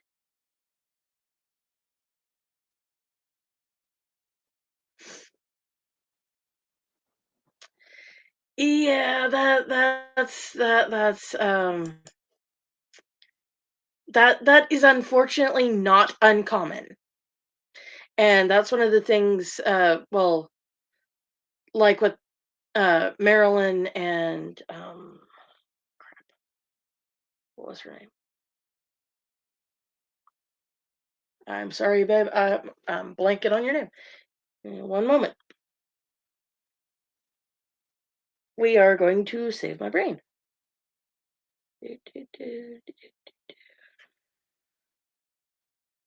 Where is Marilyn's live stream? Because I watched it this afternoon.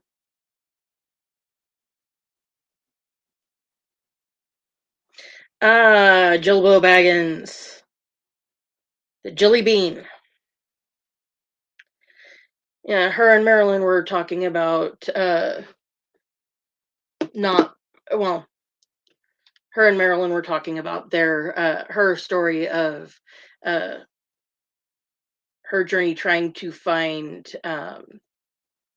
someone who would actually listen to her about her health problems.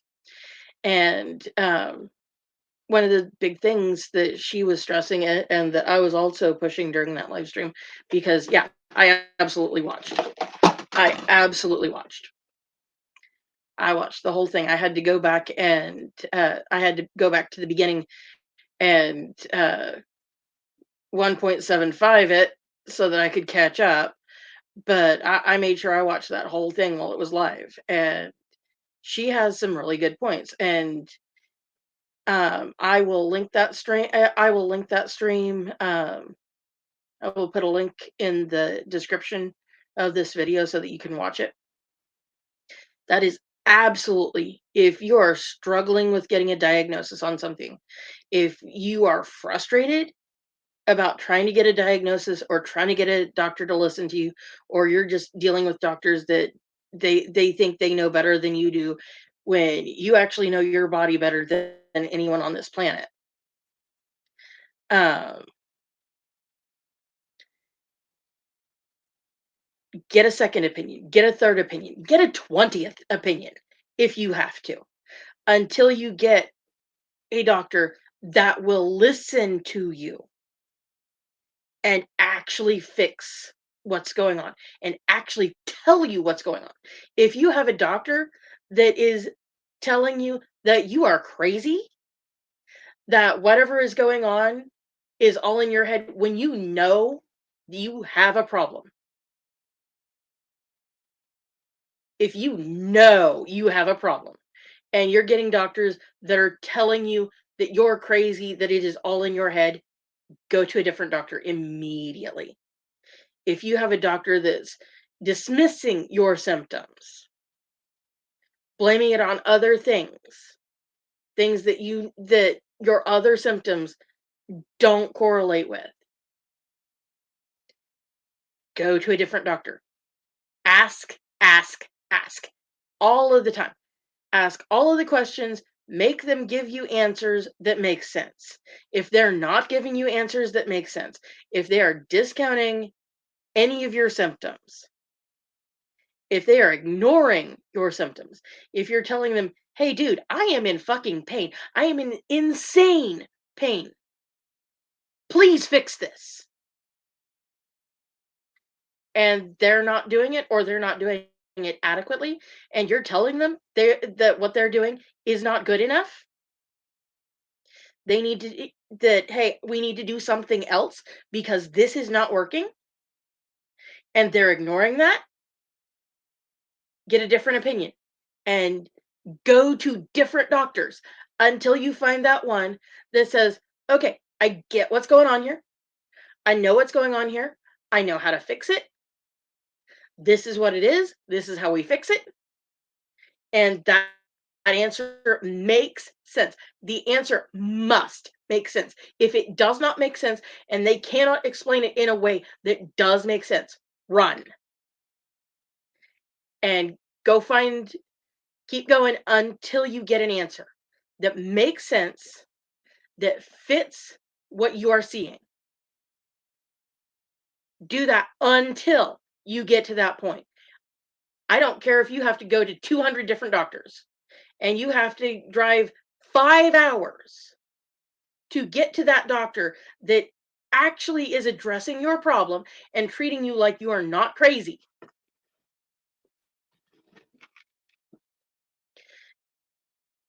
That is what you do. Yeah, it may be shitty and it may take a long time, but do it because you are worth it.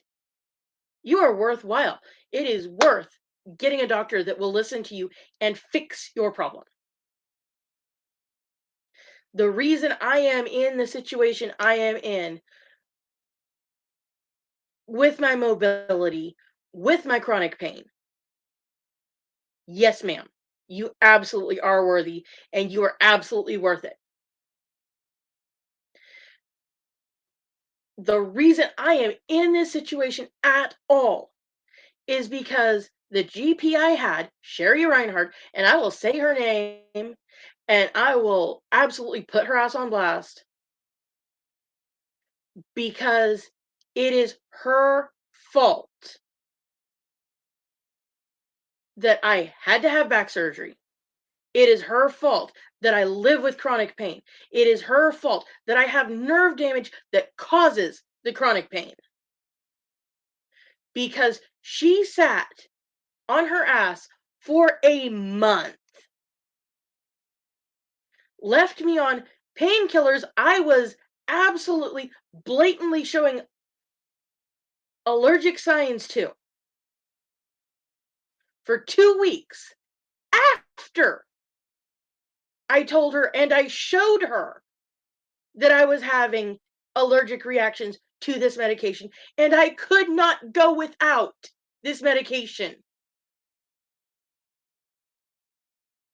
I could not go without pain control that was stronger than ibuprofen or Tylenol or even Aleve.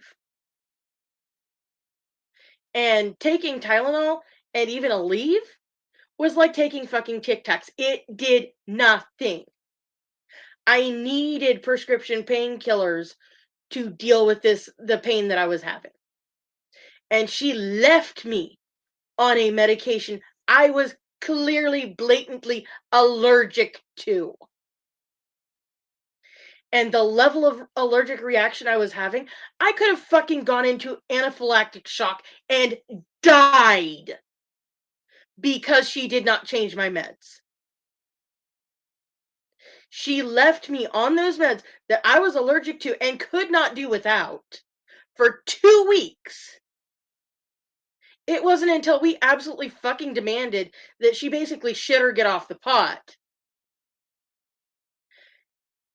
And if she didn't know how to fix me and she didn't know what was wrong, she was going to send me to someone who did know what was wrong and could fix me. Of course, by this time, it had been a month. 30 days had passed between when I initially started having problems to the point where I knew it was a problem and I took my fucking self to the ER. I drove my fucking self to work because by the time I realized there was a problem, it was too late for me to call in. So I physically drove myself to work and showed my bosses that, hey, I can't work today because I am having this problem. I am having a legitimate problem. It's not because I don't want to be at work today. It is because I cannot be at work today. And I discuss this in depth in my chronic pain story. So if you want to know more about that, go check that out. Uh, but yeah, I could not work. And it was 30 days between that day and when she referred me to a neurosurgeon because we fucking demanded it. She didn't even do a fucking MRI until she was referring me to the fucking neurologist. This was after a month. She had done nothing but put me on painkillers and then leave me on these painkillers after I showed her that I was allergic to them. I was on them for 2 weeks after it was clear I was allergic to them. 2 weeks I was on these meds that could have fucking killed me because I was showing severe allergic signs. That is incompetence or laziness. I don't care which. All I know is that she fucked my life. And because of what she did not do, And she has violated her oath of office. When doctors go to med school, they swear to first do no harm. Her inaction did harm, permanent harm that will never go away.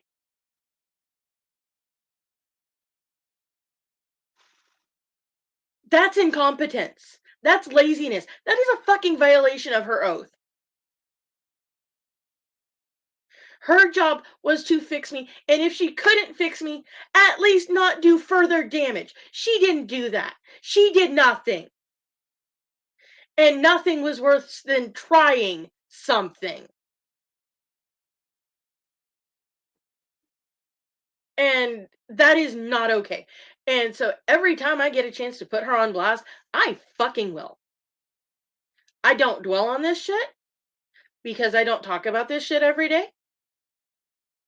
Because if I did, I would become the angry person I was 7 years ago. No, no, not 7 years ago.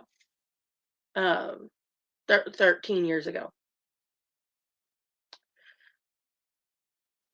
I would become that person again. And I didn't like that person. I did not want to be that person.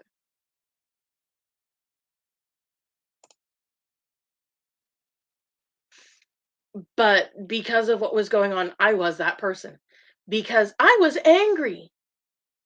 I'm still angry. But I don't focus on it because if I focus on that anger, I miss out on everything else. The fact that I have a sweet puppy who loves me and thinks I'm the awesomest, and she tries to help me every single day of her life. And then I have another sweet puppy who loves me, not quite as much as he loves daddy, but that's okay because it's his daddy to love. It's his daddy. It's his job to love daddy more. And I have two beautiful baby kitties who aren't babies anymore, but they're my babies. If I focus on that anger and that rage, that turns me into somebody that can't focus on this other stuff. That turns me into somebody who misses out on this other stuff. And yeah, I'm mad about it. I'm going to be mad about it for the rest of my life. I'm going to be pissed off about it for the rest of my life because this is never going to get better. It is always only ever going to get worse. But at this point, there's no way to fix it. There's nothing to be done about it. There's ways that I can control some of the symptoms that interfere with my life. But the long game, I will end up in a wheelchair. I will have to end up either buying a vehicle that can be modded into a handicap accessible vehicle, or I will have to modify my existing van. Neither one of those choices is cheap. That is what reality is.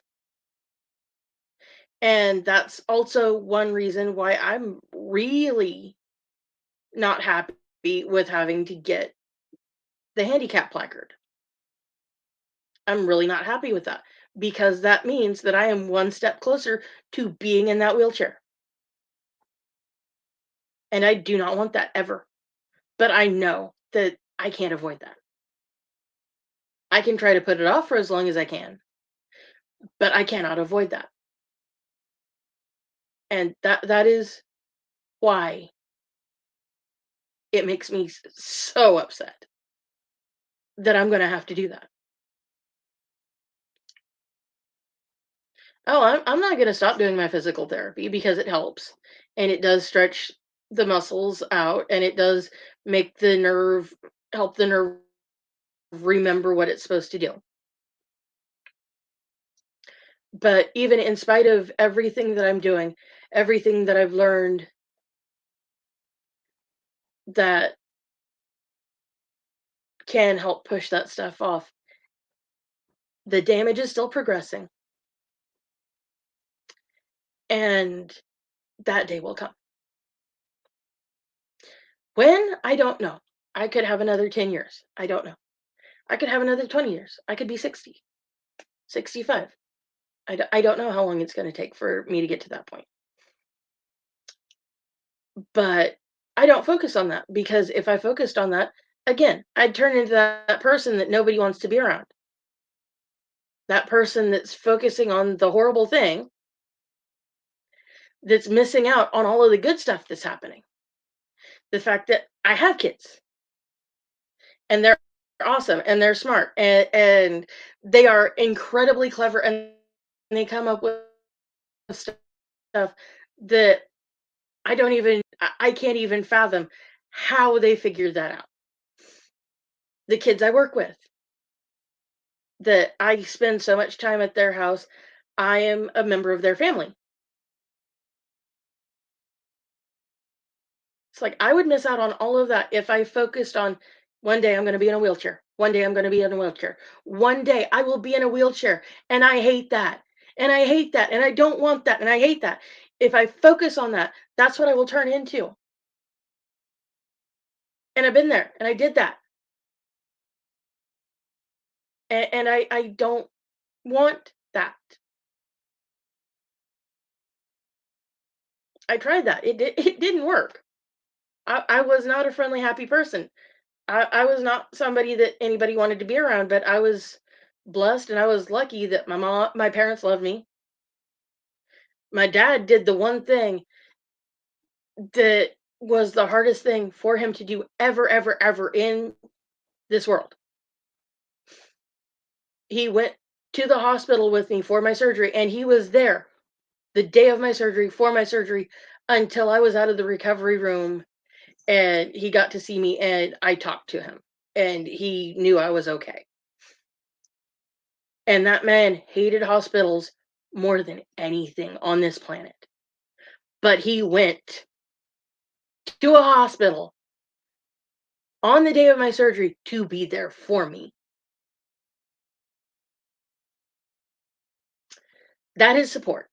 That is a parent showing you that they love you. Yeah, my dad was a really cool guy. He was not at all a perfect man. If you have not seen the morning musing that I did the other day, because I was kind of down and I miss him. He passed away in 2008, and he was really a cool man. um, but yeah, I was really missing him the other day because this is the time of year that he passed away. He actually, um, November 28th is the day he passed away, and I miss him every day because he was such a driving force in my life. And I mean, he had some really huge flaws. He didn't apologize when he was wrong. He didn't even bring it up again if he said something that was wrong or he did something that was wrong or unkind. He didn't apologize for anything ever. He just moved on as if nothing happened. And there was all kinds of stuff that he did that were not okay things. And but yeah,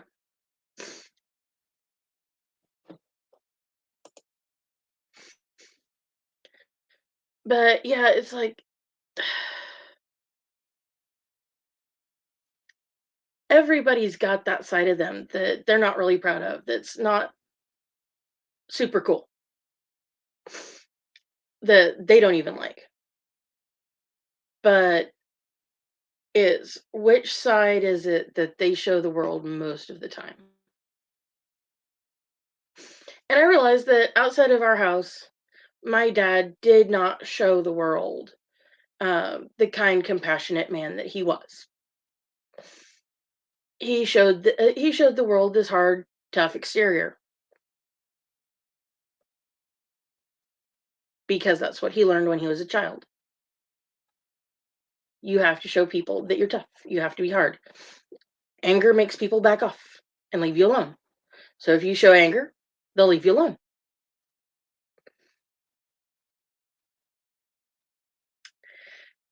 And Yeah, that so when he was outside of our house, that's mostly what he showed people. Very few people outside of our home, outside of our family, got to know who my dad really was. Maybe a handful of people got to know the real person my dad was. And well, part of it is my dad was also very deeply autistic. Uh, his autism would have been rated as fairly severe. He was also very seriously dyslexic.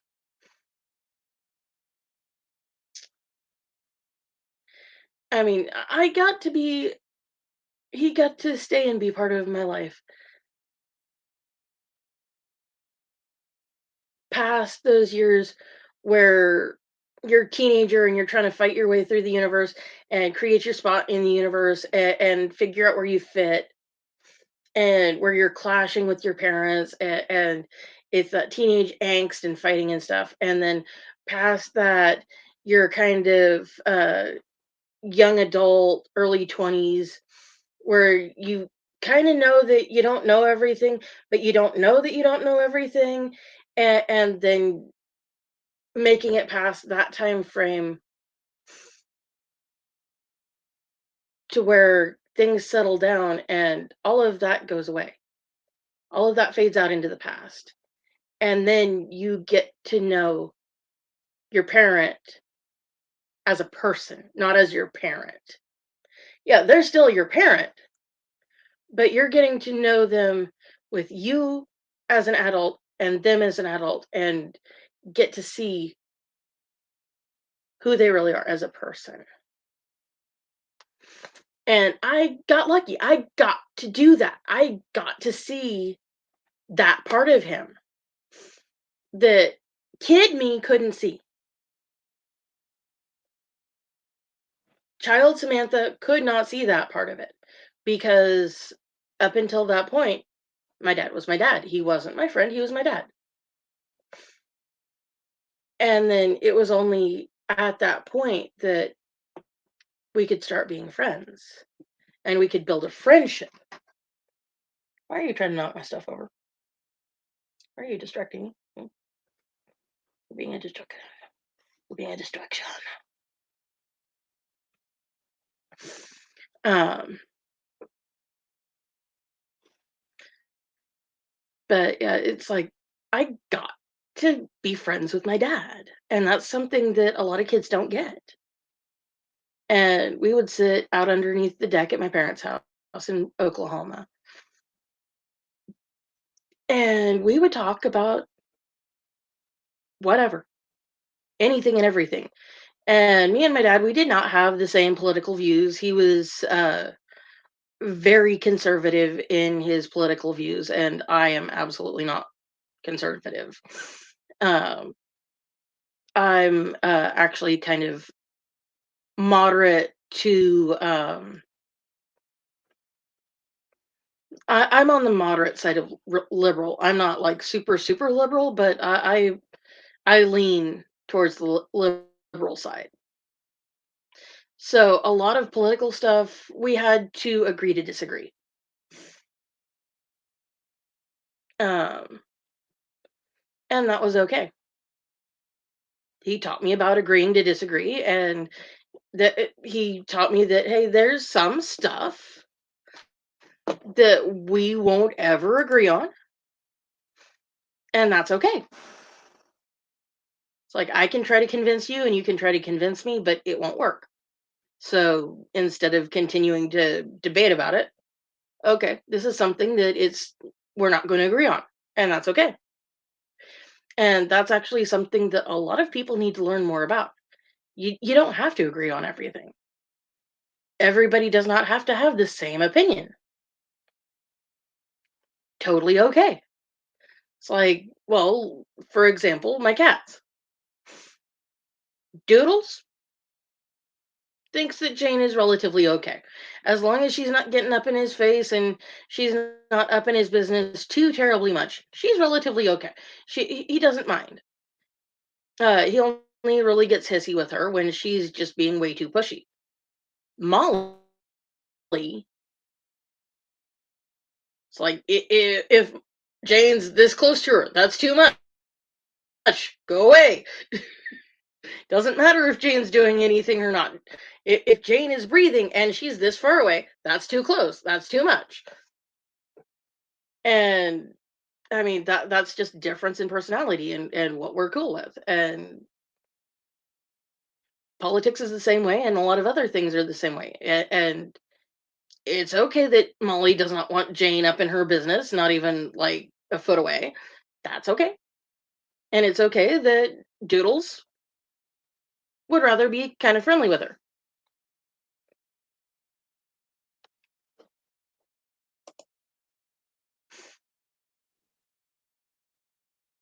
Yeah, having a bisexual daughter can sometimes can help them see outside the more conservative and religious box. Yes, that's very true.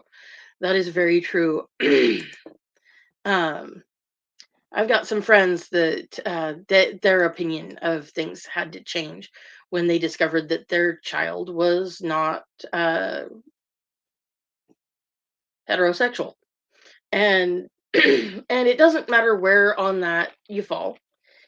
If you're raised super religious, super being the gay, as Miss Nora would put it. I absolutely love Nora Ames, and I hope that she gets herself sorted out so that we can start seeing her beautiful face again.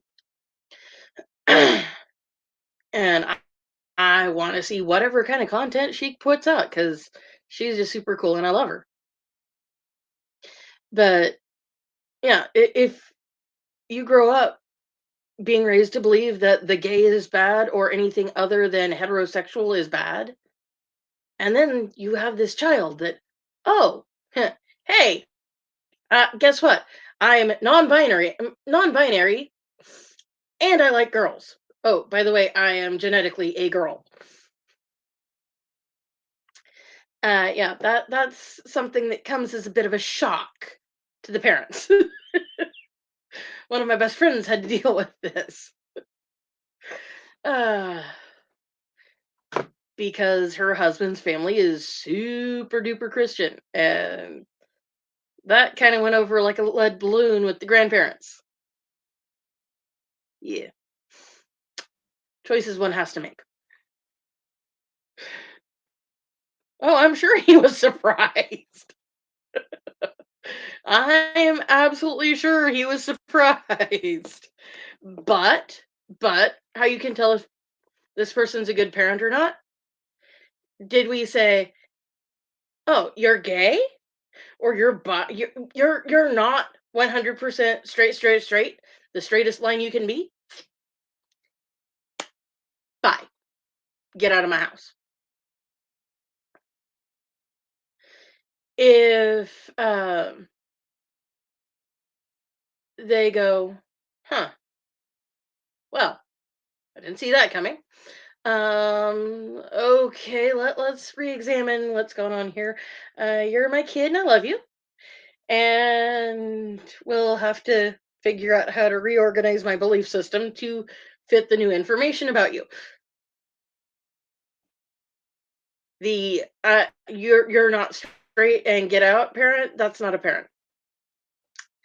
Sorry, if you have done this to any of your children because you're super Christian and they turned out not to be straight as straight can be, and you booted them out of your house for that, how dare you? And to those out there who had their parents treat them like this, hey, guess what? Bonus mom. Hi. I love you. I think you're awesome.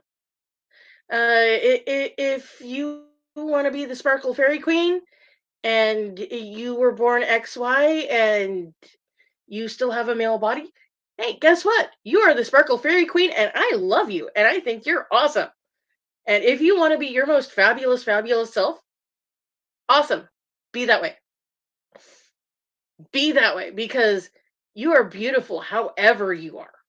Whatever incarnation you think you what you need to do to make you happy, do that. And fuck whatever anyone that naysays that thinks.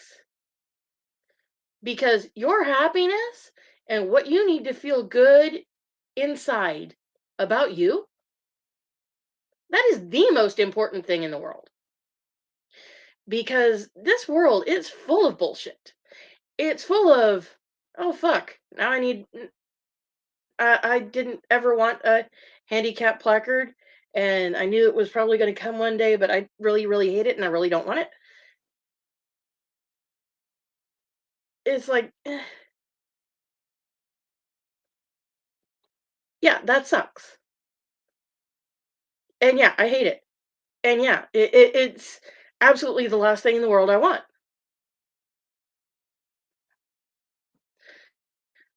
But it's like there's that. But there's also this sparkly good shit. Like fuzzy doggos snuggling with me. Goofy kitty sleeping on the bed over there. My friend, Mr. Fuzzy, Freddy. He's awesome. I love him. He's great. I can pretend I am blind. So did I have to see? Yeah, see that's happiness. That's the good stuff. That's the stuff to focus on. If we focus on the minutia and the bullshit and how much things can suck, that just sucks all of the joy out of everything. It took me a really, really long time to understand this and figure it out and figure out how to use it.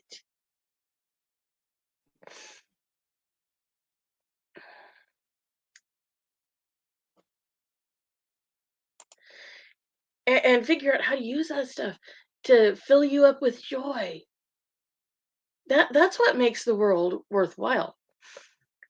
Yeah, Chris, I am very sorry that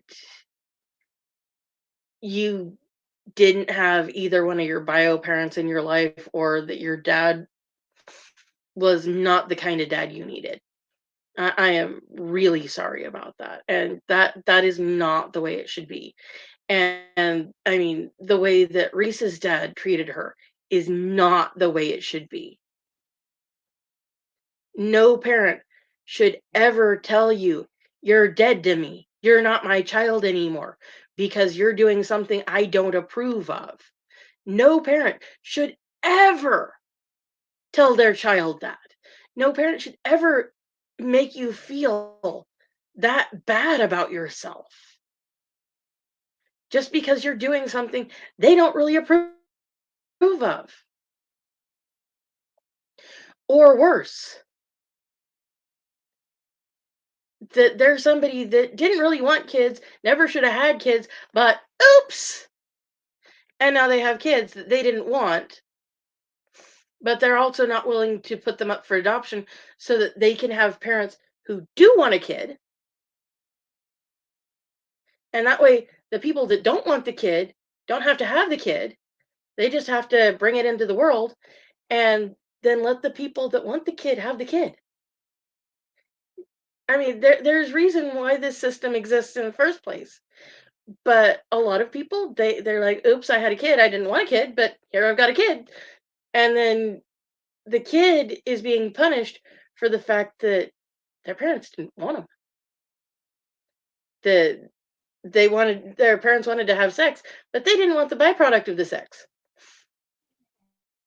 It's like if you're gonna have sex, be willing to own what happens. I mean, if you're not adult enough, even if you're physically adult, if you're not adult enough here to accept whatever happens because you had sex, you should not be having sex.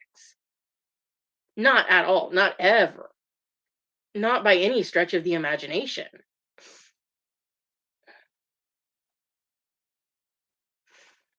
And I mean, it's just too many kids are subjected to that, and they grow up damaged because of that. Or mom wanted a kid, but dad didn't, or dad is a piece of shit, or mom is a piece of shit, and they're forced to stay in that fucked up dynamic, that screws people up so bad. I've seen so many people that that's the way it is for them. That's what they grew up with. And until they got out in the real world, they thought that was normal. They thought, oh, well, your parents are supposed to treat you like shit. And then they find out that that's not how it should be at all. Or they run into somebody who had phenomenal parents, whose parents genuinely loved them, genuinely wanted them, took good care of them, made them feel whole and wonderful, and showed them how to conquer the universe and showed them that the universe was theirs to conquer. Um, when these people that grew up with these parents that were absent or that weren't whole themselves, and they meet these people that had good parents, it's like, well, what, why wasn't I good enough to have parents that love me? What was so wrong with me that my parents didn't love me? Why? And then you have this person that's stuck with this why, and there must have been something wrong with me. That whole idea, and it's not their fault at all. But we're really good at taking a slight that somebody did to us and going, why? What did I do wrong? Why is it my fault? What did I do? What could I do differently? Oh my God, there's something horribly wrong with me when it's not you at all. And I mean, there's too much of that. That's actually why I started doing this. Why I started doing this is because I want to give folks that had that shitty time and say, dude, I'm sorry. That's not how it should have been. And there's nothing wrong with you. And you are beautiful and awesome and just the most fabulous person ever. You are great the way you are. There is nothing wrong with the way you are.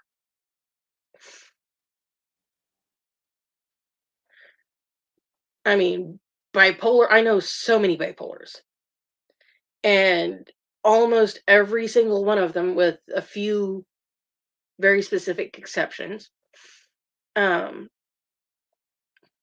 are the most amazing people out there.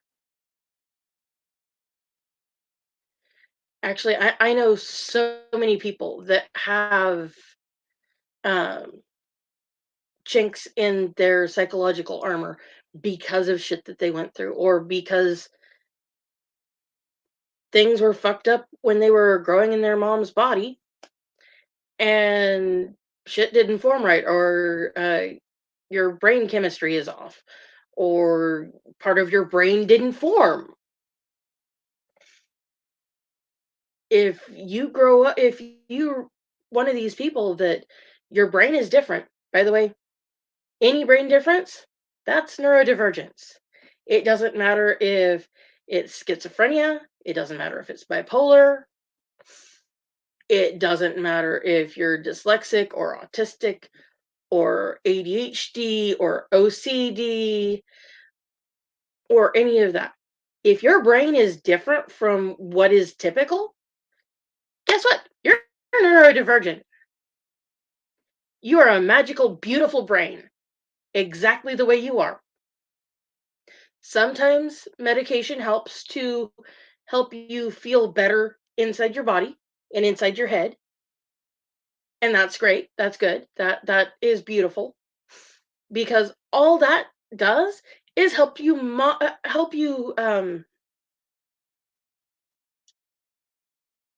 amplify the you, help you bring you out and push that condition back so that you can show who you are to the world. You can show your beautifulness to the world. Yes, Sparkling Dragon. Exactly. It's not you, it's them. It is absolutely not you. It is them. It is absolutely 2000% them. Oh, I hear the dulcet tones of my handsome, wonderful spouse. Hello, handsome spouse. Do you care to grace my live stream with your presence? We have presents? Your existence, strange man. Hi, Molly. Yeah, she's out there because Jane is in here and she does not want to deal with Jane. Oh, and Jane's about to be out there because Daddy is now out there. Hi, Jane. Hi. No, ma'am. Leave her alone. Oh, Sparkling Dragon says hello to you.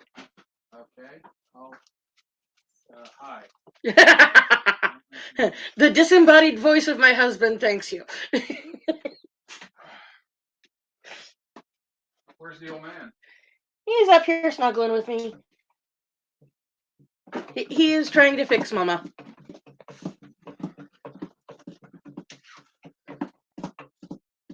Hey, old timer. Go see Daddy. Come on. No, don't make him move. Do you need Freddy? No, I'll just sit over here. No. Oh, you're gonna go hang out with Doodle? Really? Hey, old timer. No, that is not for doggies, Jane. Were you good today? Yeah? Jane thinks my plushie is for her. It is not. I missed you too. I'll give you a treat in a minute when I go back out there, okay? Yeah, this is how loved these things are. Daddy shows up and the treats come out. All right, Sparkling Dragon. I probably better end this off anyway, girlfriend.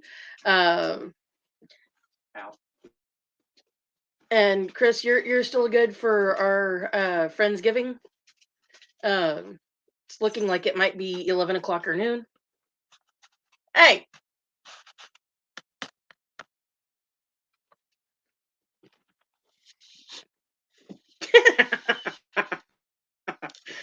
I'm being stream bombed. I'm trying to get my whole face in the camera, and it ain't working. I got a big ass head. Lady, I know what you want. Come on. My husband's silly. I know what you. Oh, is the Doodle playing the belly game? The belly game is how Doodles gets us to pay attention to him. He'll start off on upright, and then he'll roll over onto his back and stretch his legs out as far as he can, front legs and back legs, and wallow so that you are enticed by his belly. And that's how he gets your attention. And that's how he sucks you in.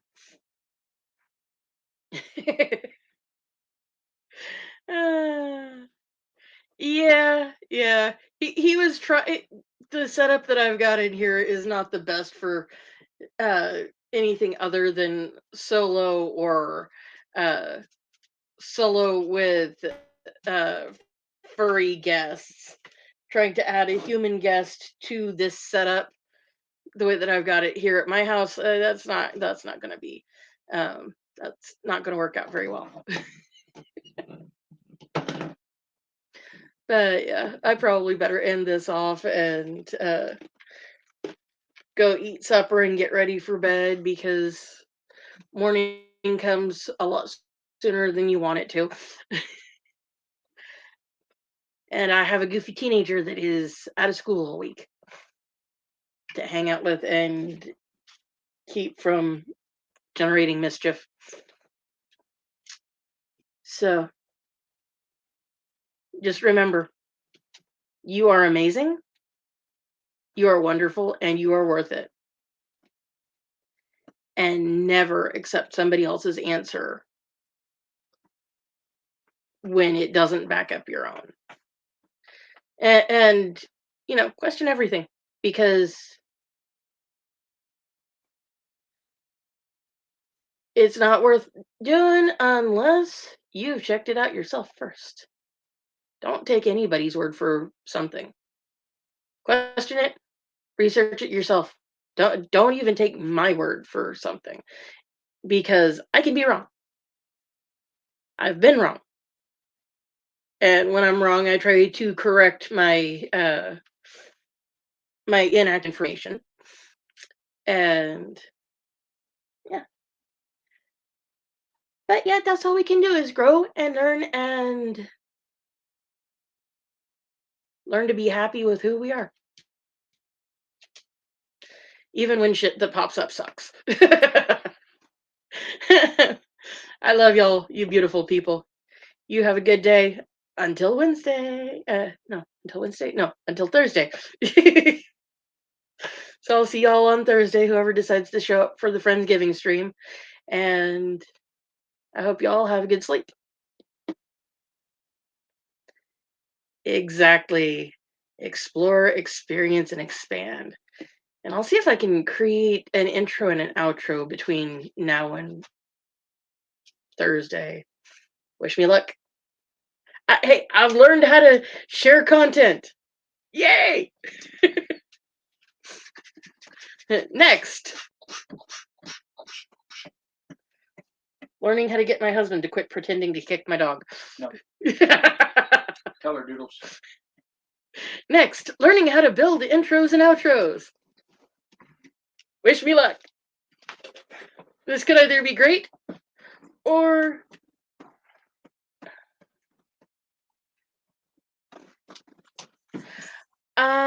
it's looking like it's gonna be either 11 o'clock or noon. I'm gonna give the poll another day to create to gather information, but yeah, it looks a lot like it's gonna be either 11 o'clock or noon. Are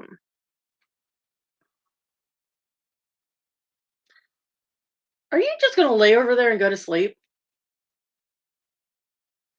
Okay, well, I guess we better go to bed because uh Central Standard.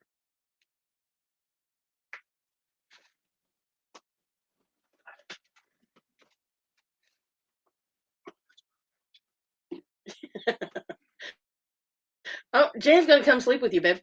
Come on, Jane. She's like, this is really high off the floor. This is higher than the bed you usually sleep in, Daddy. Come on. And I told her, oh, I can do it. Yay! Here. Hello, Daddy.